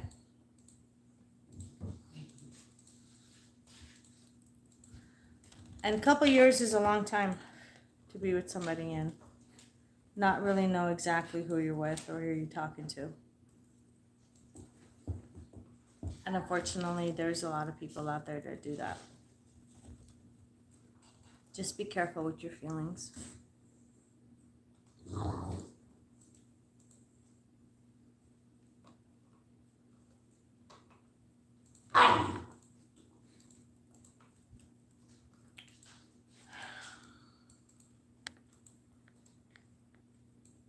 Guess you've seen the latest of Brian Laundrie's video.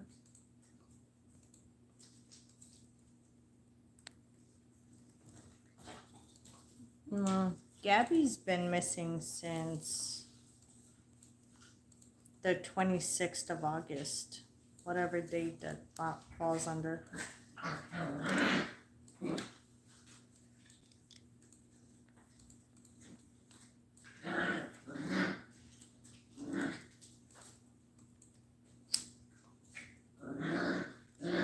You're welcome, honey. I would just be careful. And maybe I'd start investigating or asking more questions about who the person is that you're really talking to and what kind of background does he have that he hasn't been telling you for a while now.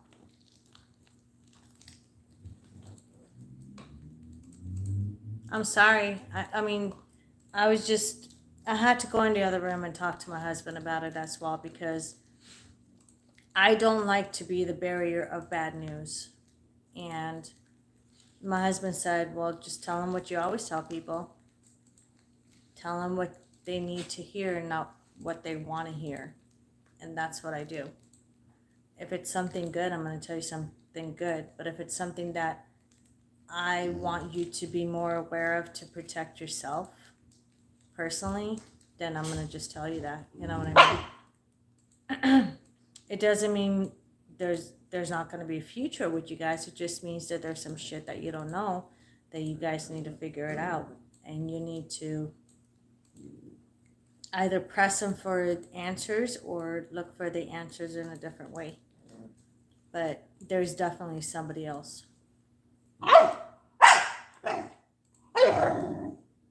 My dog agrees too. Oh yeah? And then what happened? And then? Really? Is that what she said? Watch, you guys. Hold on. You guys watch. Hold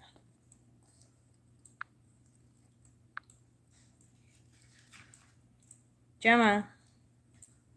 Gemma.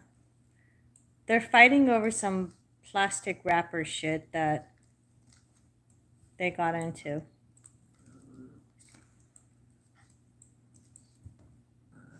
I'm gonna see who's gonna win this battle. I bet you anything, Loki. Loki is feisty. She's a chihuahua. She's smaller than her. But she's gonna win. Watch. That's Gemma, the pit bull. Look at the size. She's bigger. But she's gonna win. Watch. Watch, you guys. She's gonna win. Loki's gonna win. What are you doing, Loki? They're growling at each other. We're gonna see who wins the fight.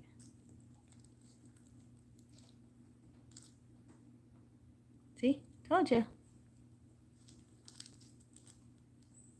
Oh, Gemma's gonna go in for the kill. She's gonna go in for the kill. Nope, she's gonna talk. She talks to her. Watch. Gemma.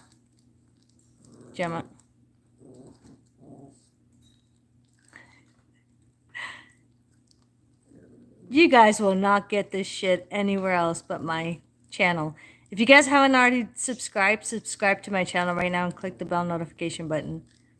Because you guys get everything from my channel. From cats and dogs to murder cases to everything. Oh, she took it. Gemma took it. Is Loki going to let her do it? Loki, are you going to let her take it? Nope, she's not. She's not. I knew it. And look, they're destroying my couch covers. I have to get new ones now. Oh, did Loki get it? I think Loki... Yep, Loki got it. Hold on, Gemma's going in again. Oop, there you go. Now Loki goes in.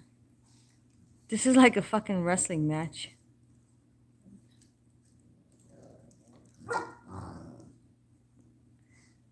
I don't get why Loki's laying there. Oh, there she goes. Gemma took it. Now Loki's going. No, Loki has it. And she's off with it. And then watch Gemma talk. See?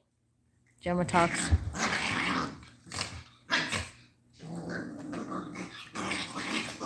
Hey! Hey, Loki. Come here. Loki was like, stop that! It's mine! I found it first! Gemma feels defeated. How do you feel, Gemma? How do you feel? Are you defeated? Yeah? Okay, now you're using... Okay, you're using me as a chew toy? What are you doing? Ah, you got me! Hi. What are you doing, monkey? You little monkey. You feel defeated? Yeah? A chihuahua beat your ass? A chihuahua won the game? She took it all! And the winner is... Loki! Look at her! She's celebrating by rolling around. Hey! No nasty shit on my video. You perverted little bastard. Okay, get away from me. What are you doing? What are you doing? No. I'm gonna get my little pit bull. I'm gonna get my little pit bull. Oh, hi, Loki. Loki, you left her stand. She's gonna get it. Watch, you guys. She's gonna get it.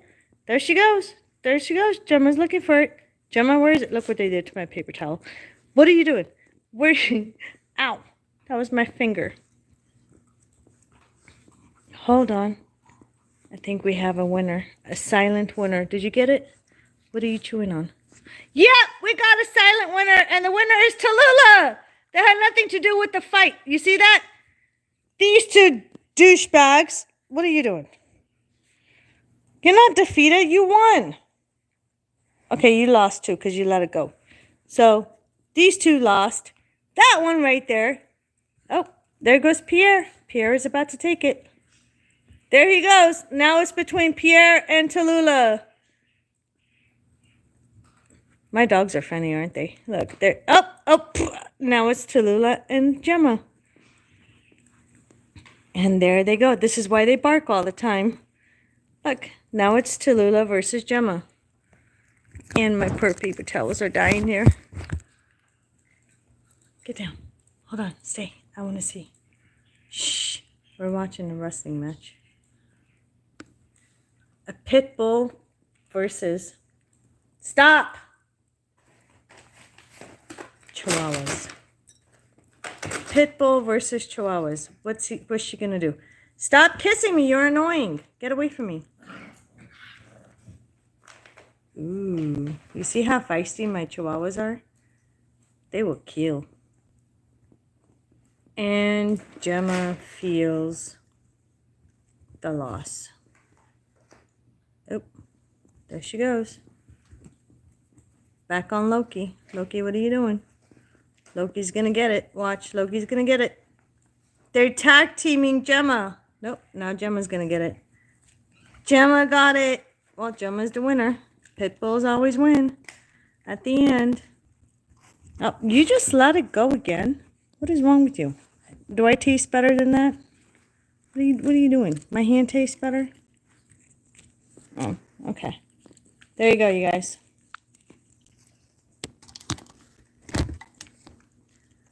Whew! I hope y'all enjoyed that fucking wrestling match. You see? That's what happens. Within my fucking family. There's never a dull moment here. Gabby is missing, but the boyfriend is missing now too. And has been since Tuesday. Tuesday? What's today? Friday? Today's Friday, right? Today's Friday, right? Yeah, it's Friday. Well, I'm sure that the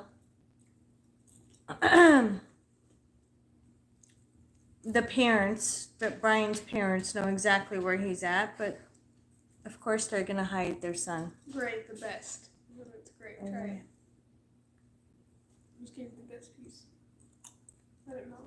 It's so good. It's like it makes it saltier and it tastes good. It does taste good. Really? I want some. Don't be eating. Really? You're giving me one at a time. I'm giving you the gray ones. Oh, popcorns are so good. Burnt popcorn. I just gave you burnt popcorn. I'm starting from here and then I'm gonna go there. Okay. I'm starting from there because that's where the burnt popcorn is. Huh.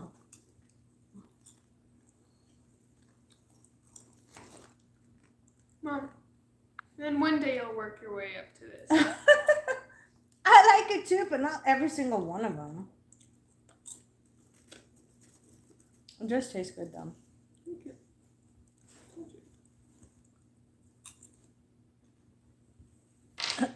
Look at all the dogs looking at us. Hold on, you guys. This is comical. Watch.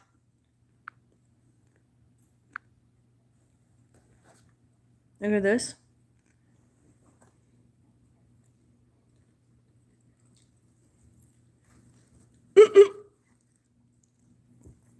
Ta-da! The popcorn.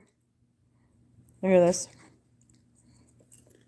Tell me dogs are not pigs, even after they just had dinner. Wow. Dogs are pigs. Don't woof me.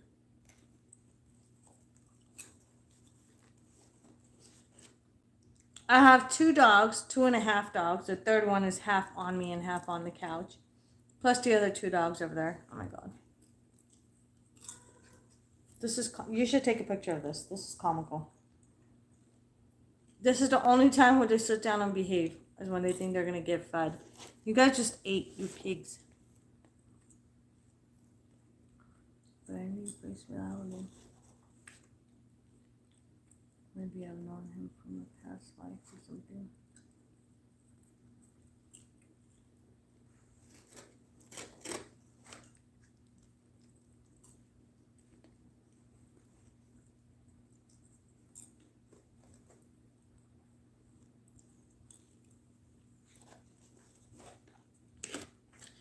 There is no past life crap.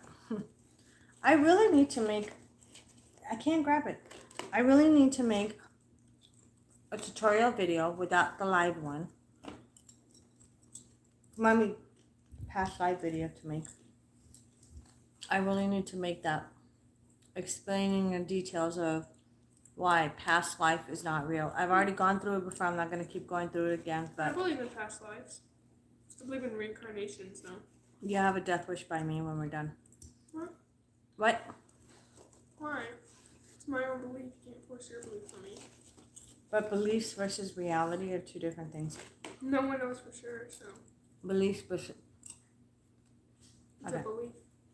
In my past life, I was a snake and I used to kill people with venomous jaws and...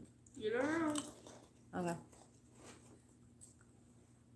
I think it's pretty cool. I hope that's what happens.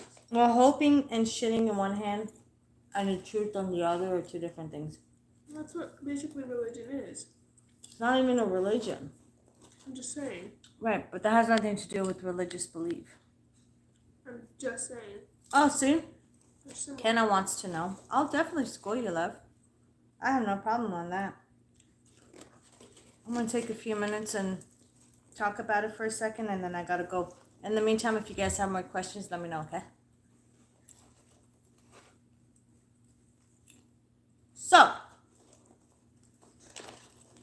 here it goes. I need a drink. Hold on one second, you guys. Don't go anywhere, because I'm still here. Oh my god. It's so good. Burnt? Mm-hmm. I love it. It actually tastes really good. Is it the best popcorn you ever had? I could say yeah. It is. One day I'll work up to the black stuff. Oh! One day, Mom's a fast learner. Where is it? Find me a black one. Find me the darkest of all dark black ones. Here, work it up.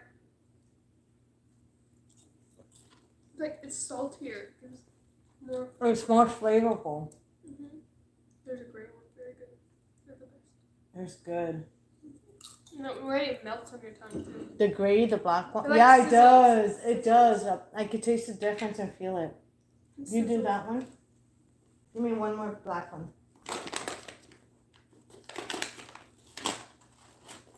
Oh my god, it's all great. It's like the best bucket. Look, I found one. What? I did this one. Oops. There you go. You know? Dude, even my teeth feel better. Because it dissolves on your tongue. Like, yeah, but like the part of the crunchiness in my teeth. Because it's burnt, so it's not going to get stuff in your teeth either. Oh, look at that one. Small. Still, the flavor is big. Dad won't try it. He says it's gross. You see how much Mom loves you? If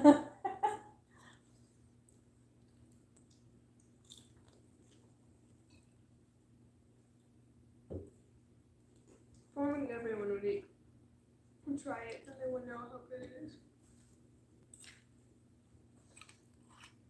Oh my god, you guys, my daughter just introduced me to burnt. I mean, I've eaten burnt popcorn before and it was good, but not the burnt popcorn. Not the way I make it. The way she makes it is perfect.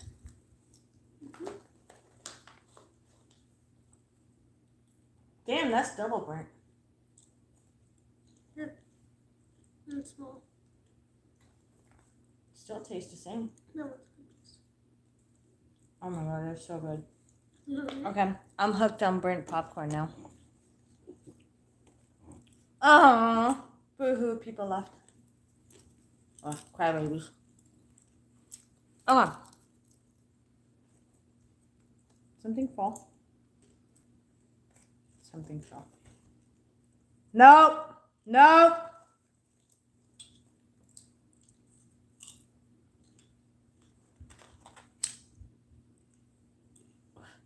I'm gonna educate you guys real quick on. Kenna, are you still here? On the past life, 2 seconds.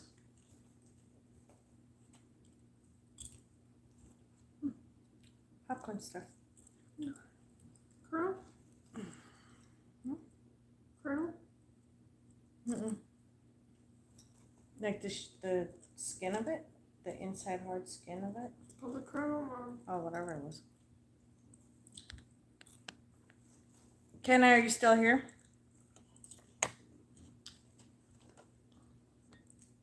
Okay, cool. I'm gonna educate you guys 2 seconds on this past life thing. No, you're gonna sit here and listen. Okay. Hold on 1 second. She's coming back and then, because I want my daughter to hear it too real quick. Even though I've said this a billion times already, but.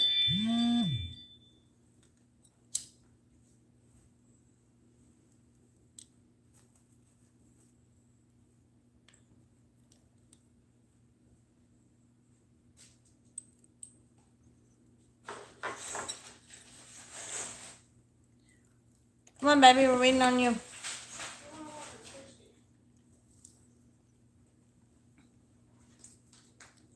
So, educate me. Sit down. All right. So when it comes to past life, I'm going to be going like this, talking to my daughter and you guys too. First of all, there's nothing wrong with having your own imagination of what you think is real and what's not, okay? Everybody has a creative imagination. I'm hoping everybody does. A really good creative imagination.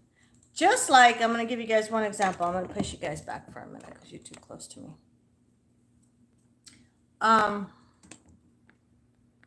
you listening, daughter? Mm-hmm. Just like when I was a kid, I was younger, younger than my girls, maybe a little bit younger than my son as well. I remember I used to imagine myself as being a mermaid every time I was taking a bath or every time I was in a swimming pool. Now, growing up in a family that constantly took us camping, Oh, that's what there were I wanted to do. there were some campgrounds that didn't have, you know, it wasn't near a lake or an ocean or whatever, but it did have a couple of swimming pools and we used to go swimming there. And there were times when I would go to the beach.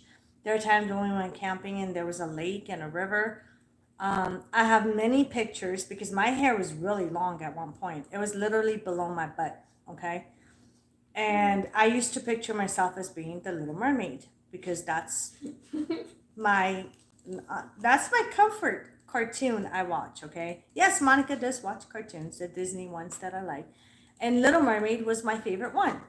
So every time I would be in a body of water swimming, I would picture myself as being the Little Mermaid. I would tell people, look, I'm a mermaid. And I would, like, I literally swim like a mermaid.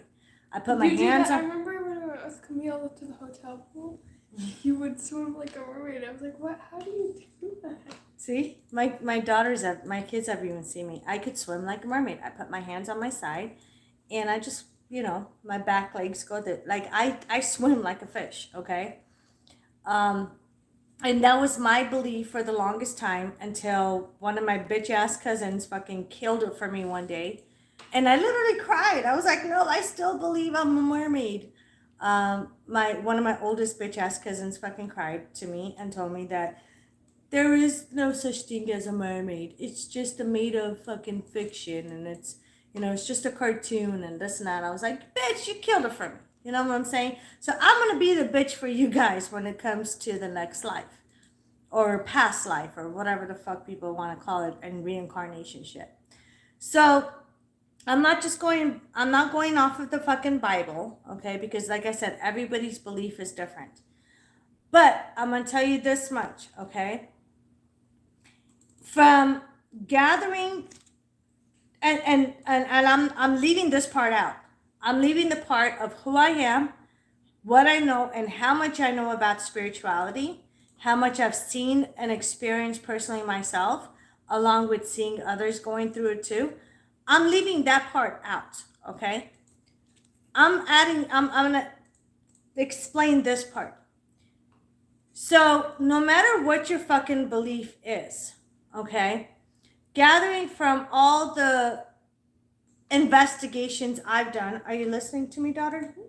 From all the investigations I've done personally myself as well, watching videos, reading articles, and actually, how should I say this in English? Because sometimes spiritual language is hard for people to understand. Astral projected myself to people, and towards things that I wanted to learn myself the last whatever years that since the second grade that I got my abilities and I've been using them. So all these years when people talked about their past life and this and that, I went to those who Pierre! Oh my God. Sorry. Donnie! Can you come get Pierre, please, before I throw him into a wall? So, Pierre. No, he's on my lap. He won't go anywhere unless you physically pick him up.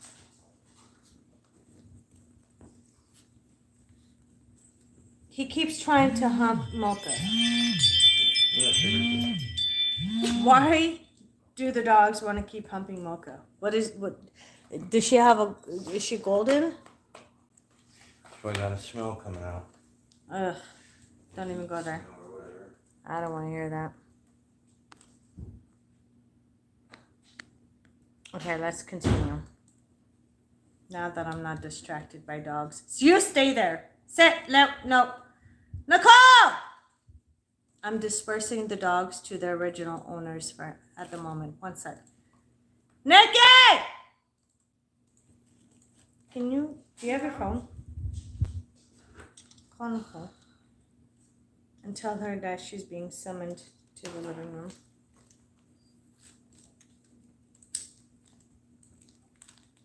Mom wants you. You're being summoned to the living room.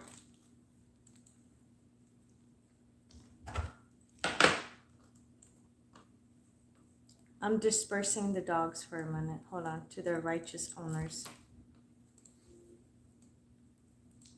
Naked!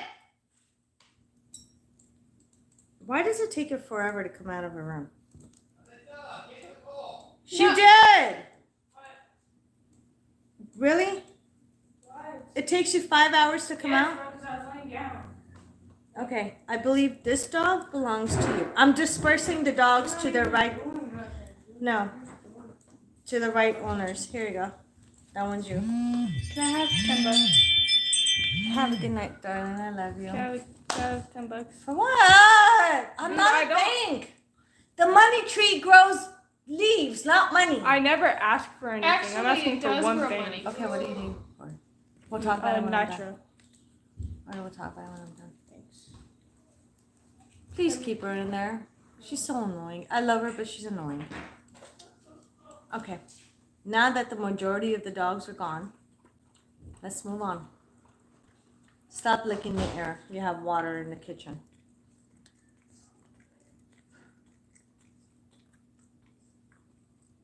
Look at her. Hurry. Look at Gemma. Now she stops. She's licking the air. Why do dogs lick the air? Anyways, so let's say you are, you have this belief that, I call that shit when people say, oh, I believe I've seen this person here, I believe I've seen them there. Number one, I call that deja vu, okay? And a lot of times when people are spiritual without realizing or knowing that they're spiritual, just like my beautiful daughter here is spiritual, is we will see things that happen before it happens, okay? We would see in our imagination that whether it's through a dream or a flash, that we have a lot of shit happening and we don't understand what it is. So a lot of times we just tend to brush it off like, it's just your imagination. People tend to call that their past life. Oh, I've seen this, I've known this, and this and that. There is no such thing as past life. Because with the amount of investigation I've done and the people that I have communicated with that have actually died and came back, their explanation is very similar to each other's experiences. Are you listening, daughter? You get pulled through a tunnel. When you get pulled through a tunnel, you either see the light or the dark. There's a lot of people that get a second chance. When they come back to life, those are the ones that get a second chance. Those are the lucky ones. Those are the ones that would have gone to hell for all eternity. For what they have done in their life, who the fuck they were, all this shit, right?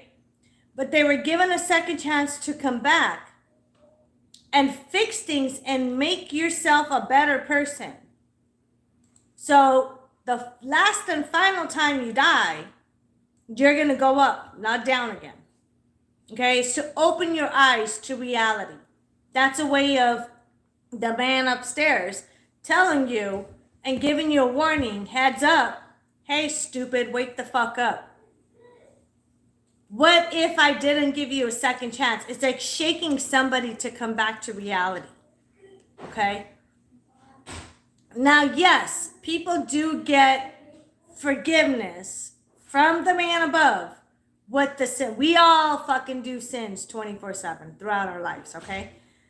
But I'm talking about the sins that will take you down for all eternity. That's gonna bind you to hell for all eternity. Meaning committing fucking crimes that you're not supposed to. Okay? And the crimes are not just killing somebody over and over again, asking for forgiveness, and it's not gonna happen that way. It doesn't work that way. But I'm talking about destroying people's lives over and over again out of your selfishness. Or you envy or you're jealous of somebody, so you try to destroy that person's life. Do you think that's something that you should be forgiven for? No, because that's your trait. That's your personality. That's your belief.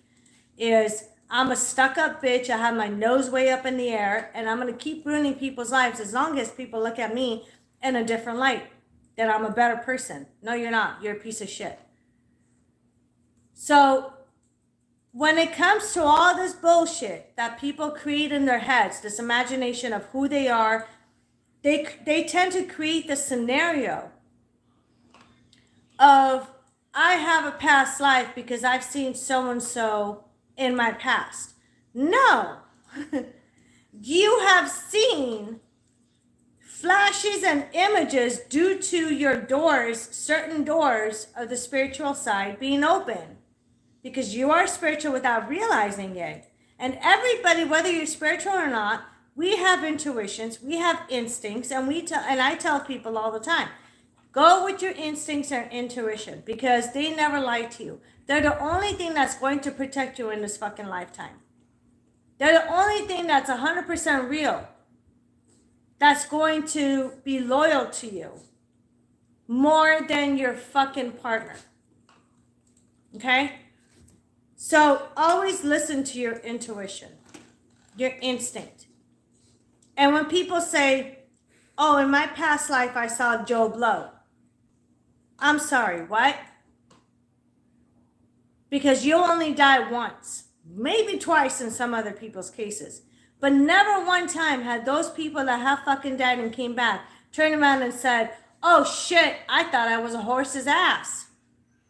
Oh shit, I died and fucking, and my whole life flashed in front of me and I'm gonna be reincarnated as a donkey. Well, you might as well be fucking called a donkey if you fucking believe that shit. You know what I'm saying? So it's logical and common sense when people say I have a past life and then I'm reincarnated. You have no idea how many stupid stories I've heard in the past about I have a past life. Even just recently, I had a couple of emails too about it. One of them I just talked about the other day when this woman came out saying, in my past life, my lover was my brother. And now in this lifetime, he's not my brother and I want to be with him. And she messaged me asking me if I can help them get together. Do you not see the stupidity of this past life bullshit? And I'm being real. I'm not going to sugarcoat anything because the more real I am, I realize with people, the more I get your attention, everybody's attention in general. The more serious I am, the more raw I am with the truth, and the more I cuss, because I have a sailor's mouth and I don't give a shit who gets offended and who doesn't, I get people's attention this way. So I figured, me being nice all these years didn't work because people are still believing in bullshit. Maybe if I put my foot down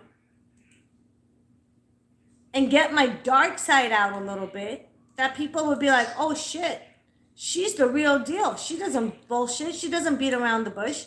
I don't sugarcoat anything. I say as it is when I see it. That's why I have clients from around the world that I've been helping out all these fucking years. That's why you go to monicaspiritqueen.com with your name and phone number. I'm a lot nicer to my clients than I am on video in general.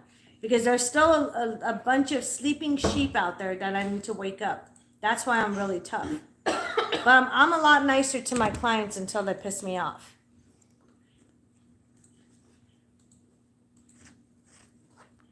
Exactly. Only one life to live. How many times are you going to die? So basically when people say past life and reincarnation and they believe in that spiritual stuff, right? You're telling me you believe in spirituality, you believe in heaven and hell, you believe in angels and demons and good spirits and bad spirits and in between and black magic spells and hexes and curses. You believe in all of that shit, right? But guess what? When somebody believes and talks about the past life, not only do they look like they're hypocrites, and I'll tell you why, but because they throw all their beliefs down the drain and flush it down the toilet. All in one sentence, because I believe in past life and reincarnation. So if you believe in past life and reincarnation, you're telling me, if you believe in heaven and hell and the spiritual realm, how the fuck is that not contradicting what you say afterwards? Past life and reincarnation, that means heaven and hell doesn't exist. The spiritual realm doesn't exist. When you die, you come back as a Superman. When you die again, you come back as this. In my past life, I was Superman, but now I'm Superwoman. In my past life, I was this, but now I'm that. I mean, shut the fuck up! Does it make sense, darling? No. Okay, you keep editing. Keep yourself busy. But you can't turn around and say, well, I believe in this, but yet I believe in this too. That makes you a hypocrite. You can't have two sides. It's either this side or this side. That's it. There is no in between. Otherwise, you sound like a fucking hypocrite. You're pretty much saying there is no heaven and hell, but yet you're saying there is heaven and hell. But yet you go back saying, well, there is no heaven and hell because when I die, I don't go up and I don't go down. I just keep getting reincarnated as so-and-so and something different. A horse's ass and a donkey's face.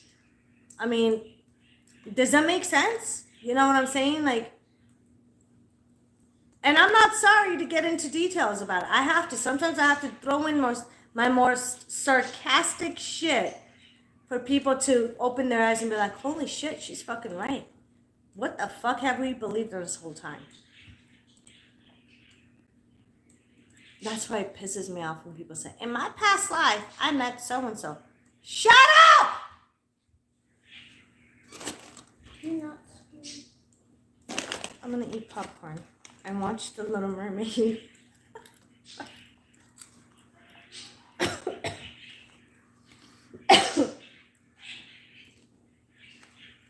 It's my popcorn. You can't have it.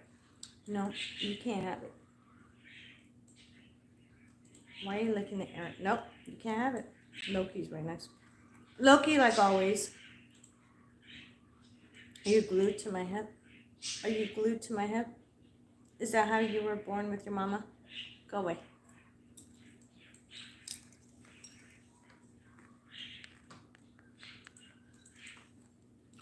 Up.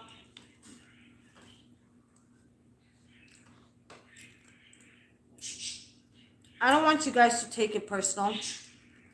Oh, she's talking. Yeah, I am talking to every individual out there, to you guys, individually. I'm also talking to people in general as well. Hold on. No, you did. I got it for you. The way your eyes lit up. Look, that's the same one, but it's closed.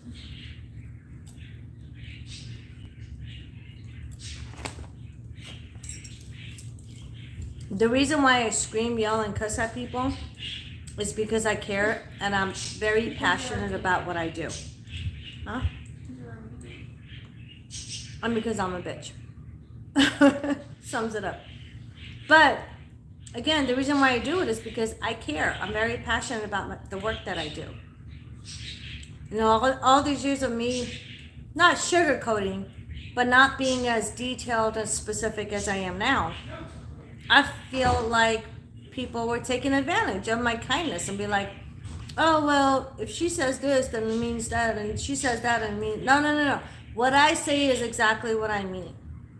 And that's why recently, the past year, I decided I'm just going to come out as me.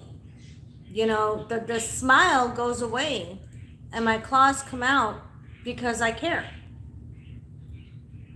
And everybody that I've been strict with when it comes to spirituality, when they come to me for help, every single one of them came back and thanked me for it, for the raw truth and honesty. Because like I've told a lot of people, I am not fake. Everybody knows that. There's fucking hundreds and thousands of testimonies out there with my work I do for people. And they have posted out there. In my chats, in my comments, Facebook, Instagram, even my website. Even live at times. It's because I don't play games and I don't fuck around. And they come back and thank me. Those people that I've been tough on, they come back and thank me. Because I made their life a better fucking place to live. You know how many people come to me? I don't know, at least maybe once a month, if not more than that. Being fucking suicidal. Suicidal. Of course I recommend them to 800 numbers and get counseling and get help and this and that. But there's a lot of times when spirituality gets combined with their physical and their mental issues that they're going through. And when I help the spiritual side and guide them with the physical side, their mental side, they thrive. Their whole life changes. And sometimes I have to be tough. I have to give you guys tough love. Not because I want to, but there are times when I feel like I need to. Not a lot of my clients get yelled at me. Yelled by me. I don't really yell at my clients as much. Once in a while if they piss me off. But there's been very little lately of clients that piss me off because they know how I am. I'm very punctual with my work. And as long as you guys allow me to continue to help you guys, your life will be in a better place. You'll get shifted and guided back to reality of spirituality that you guys want to know about and learn about. And leave all the bullshit behind that you guys think you know. All the books that you guys read, the library books, the Sylvia Brown, John Edwards bullshit shows that you guys watch, Teresa Caputo bitch that you guys watch. Leave all that behind because that's nothing but entertainment. They make money off of that on TV and selling their books. I don't make money off of that shit. I make money off of the work I do because I spend my resources, my time, my energy, and even my money. Well, I have not my money anymore. Your money that I use, part of it, more than half of it, to purchase the stuff that I need in order to help you guys with spiritual work that I do. So I'm constantly busy.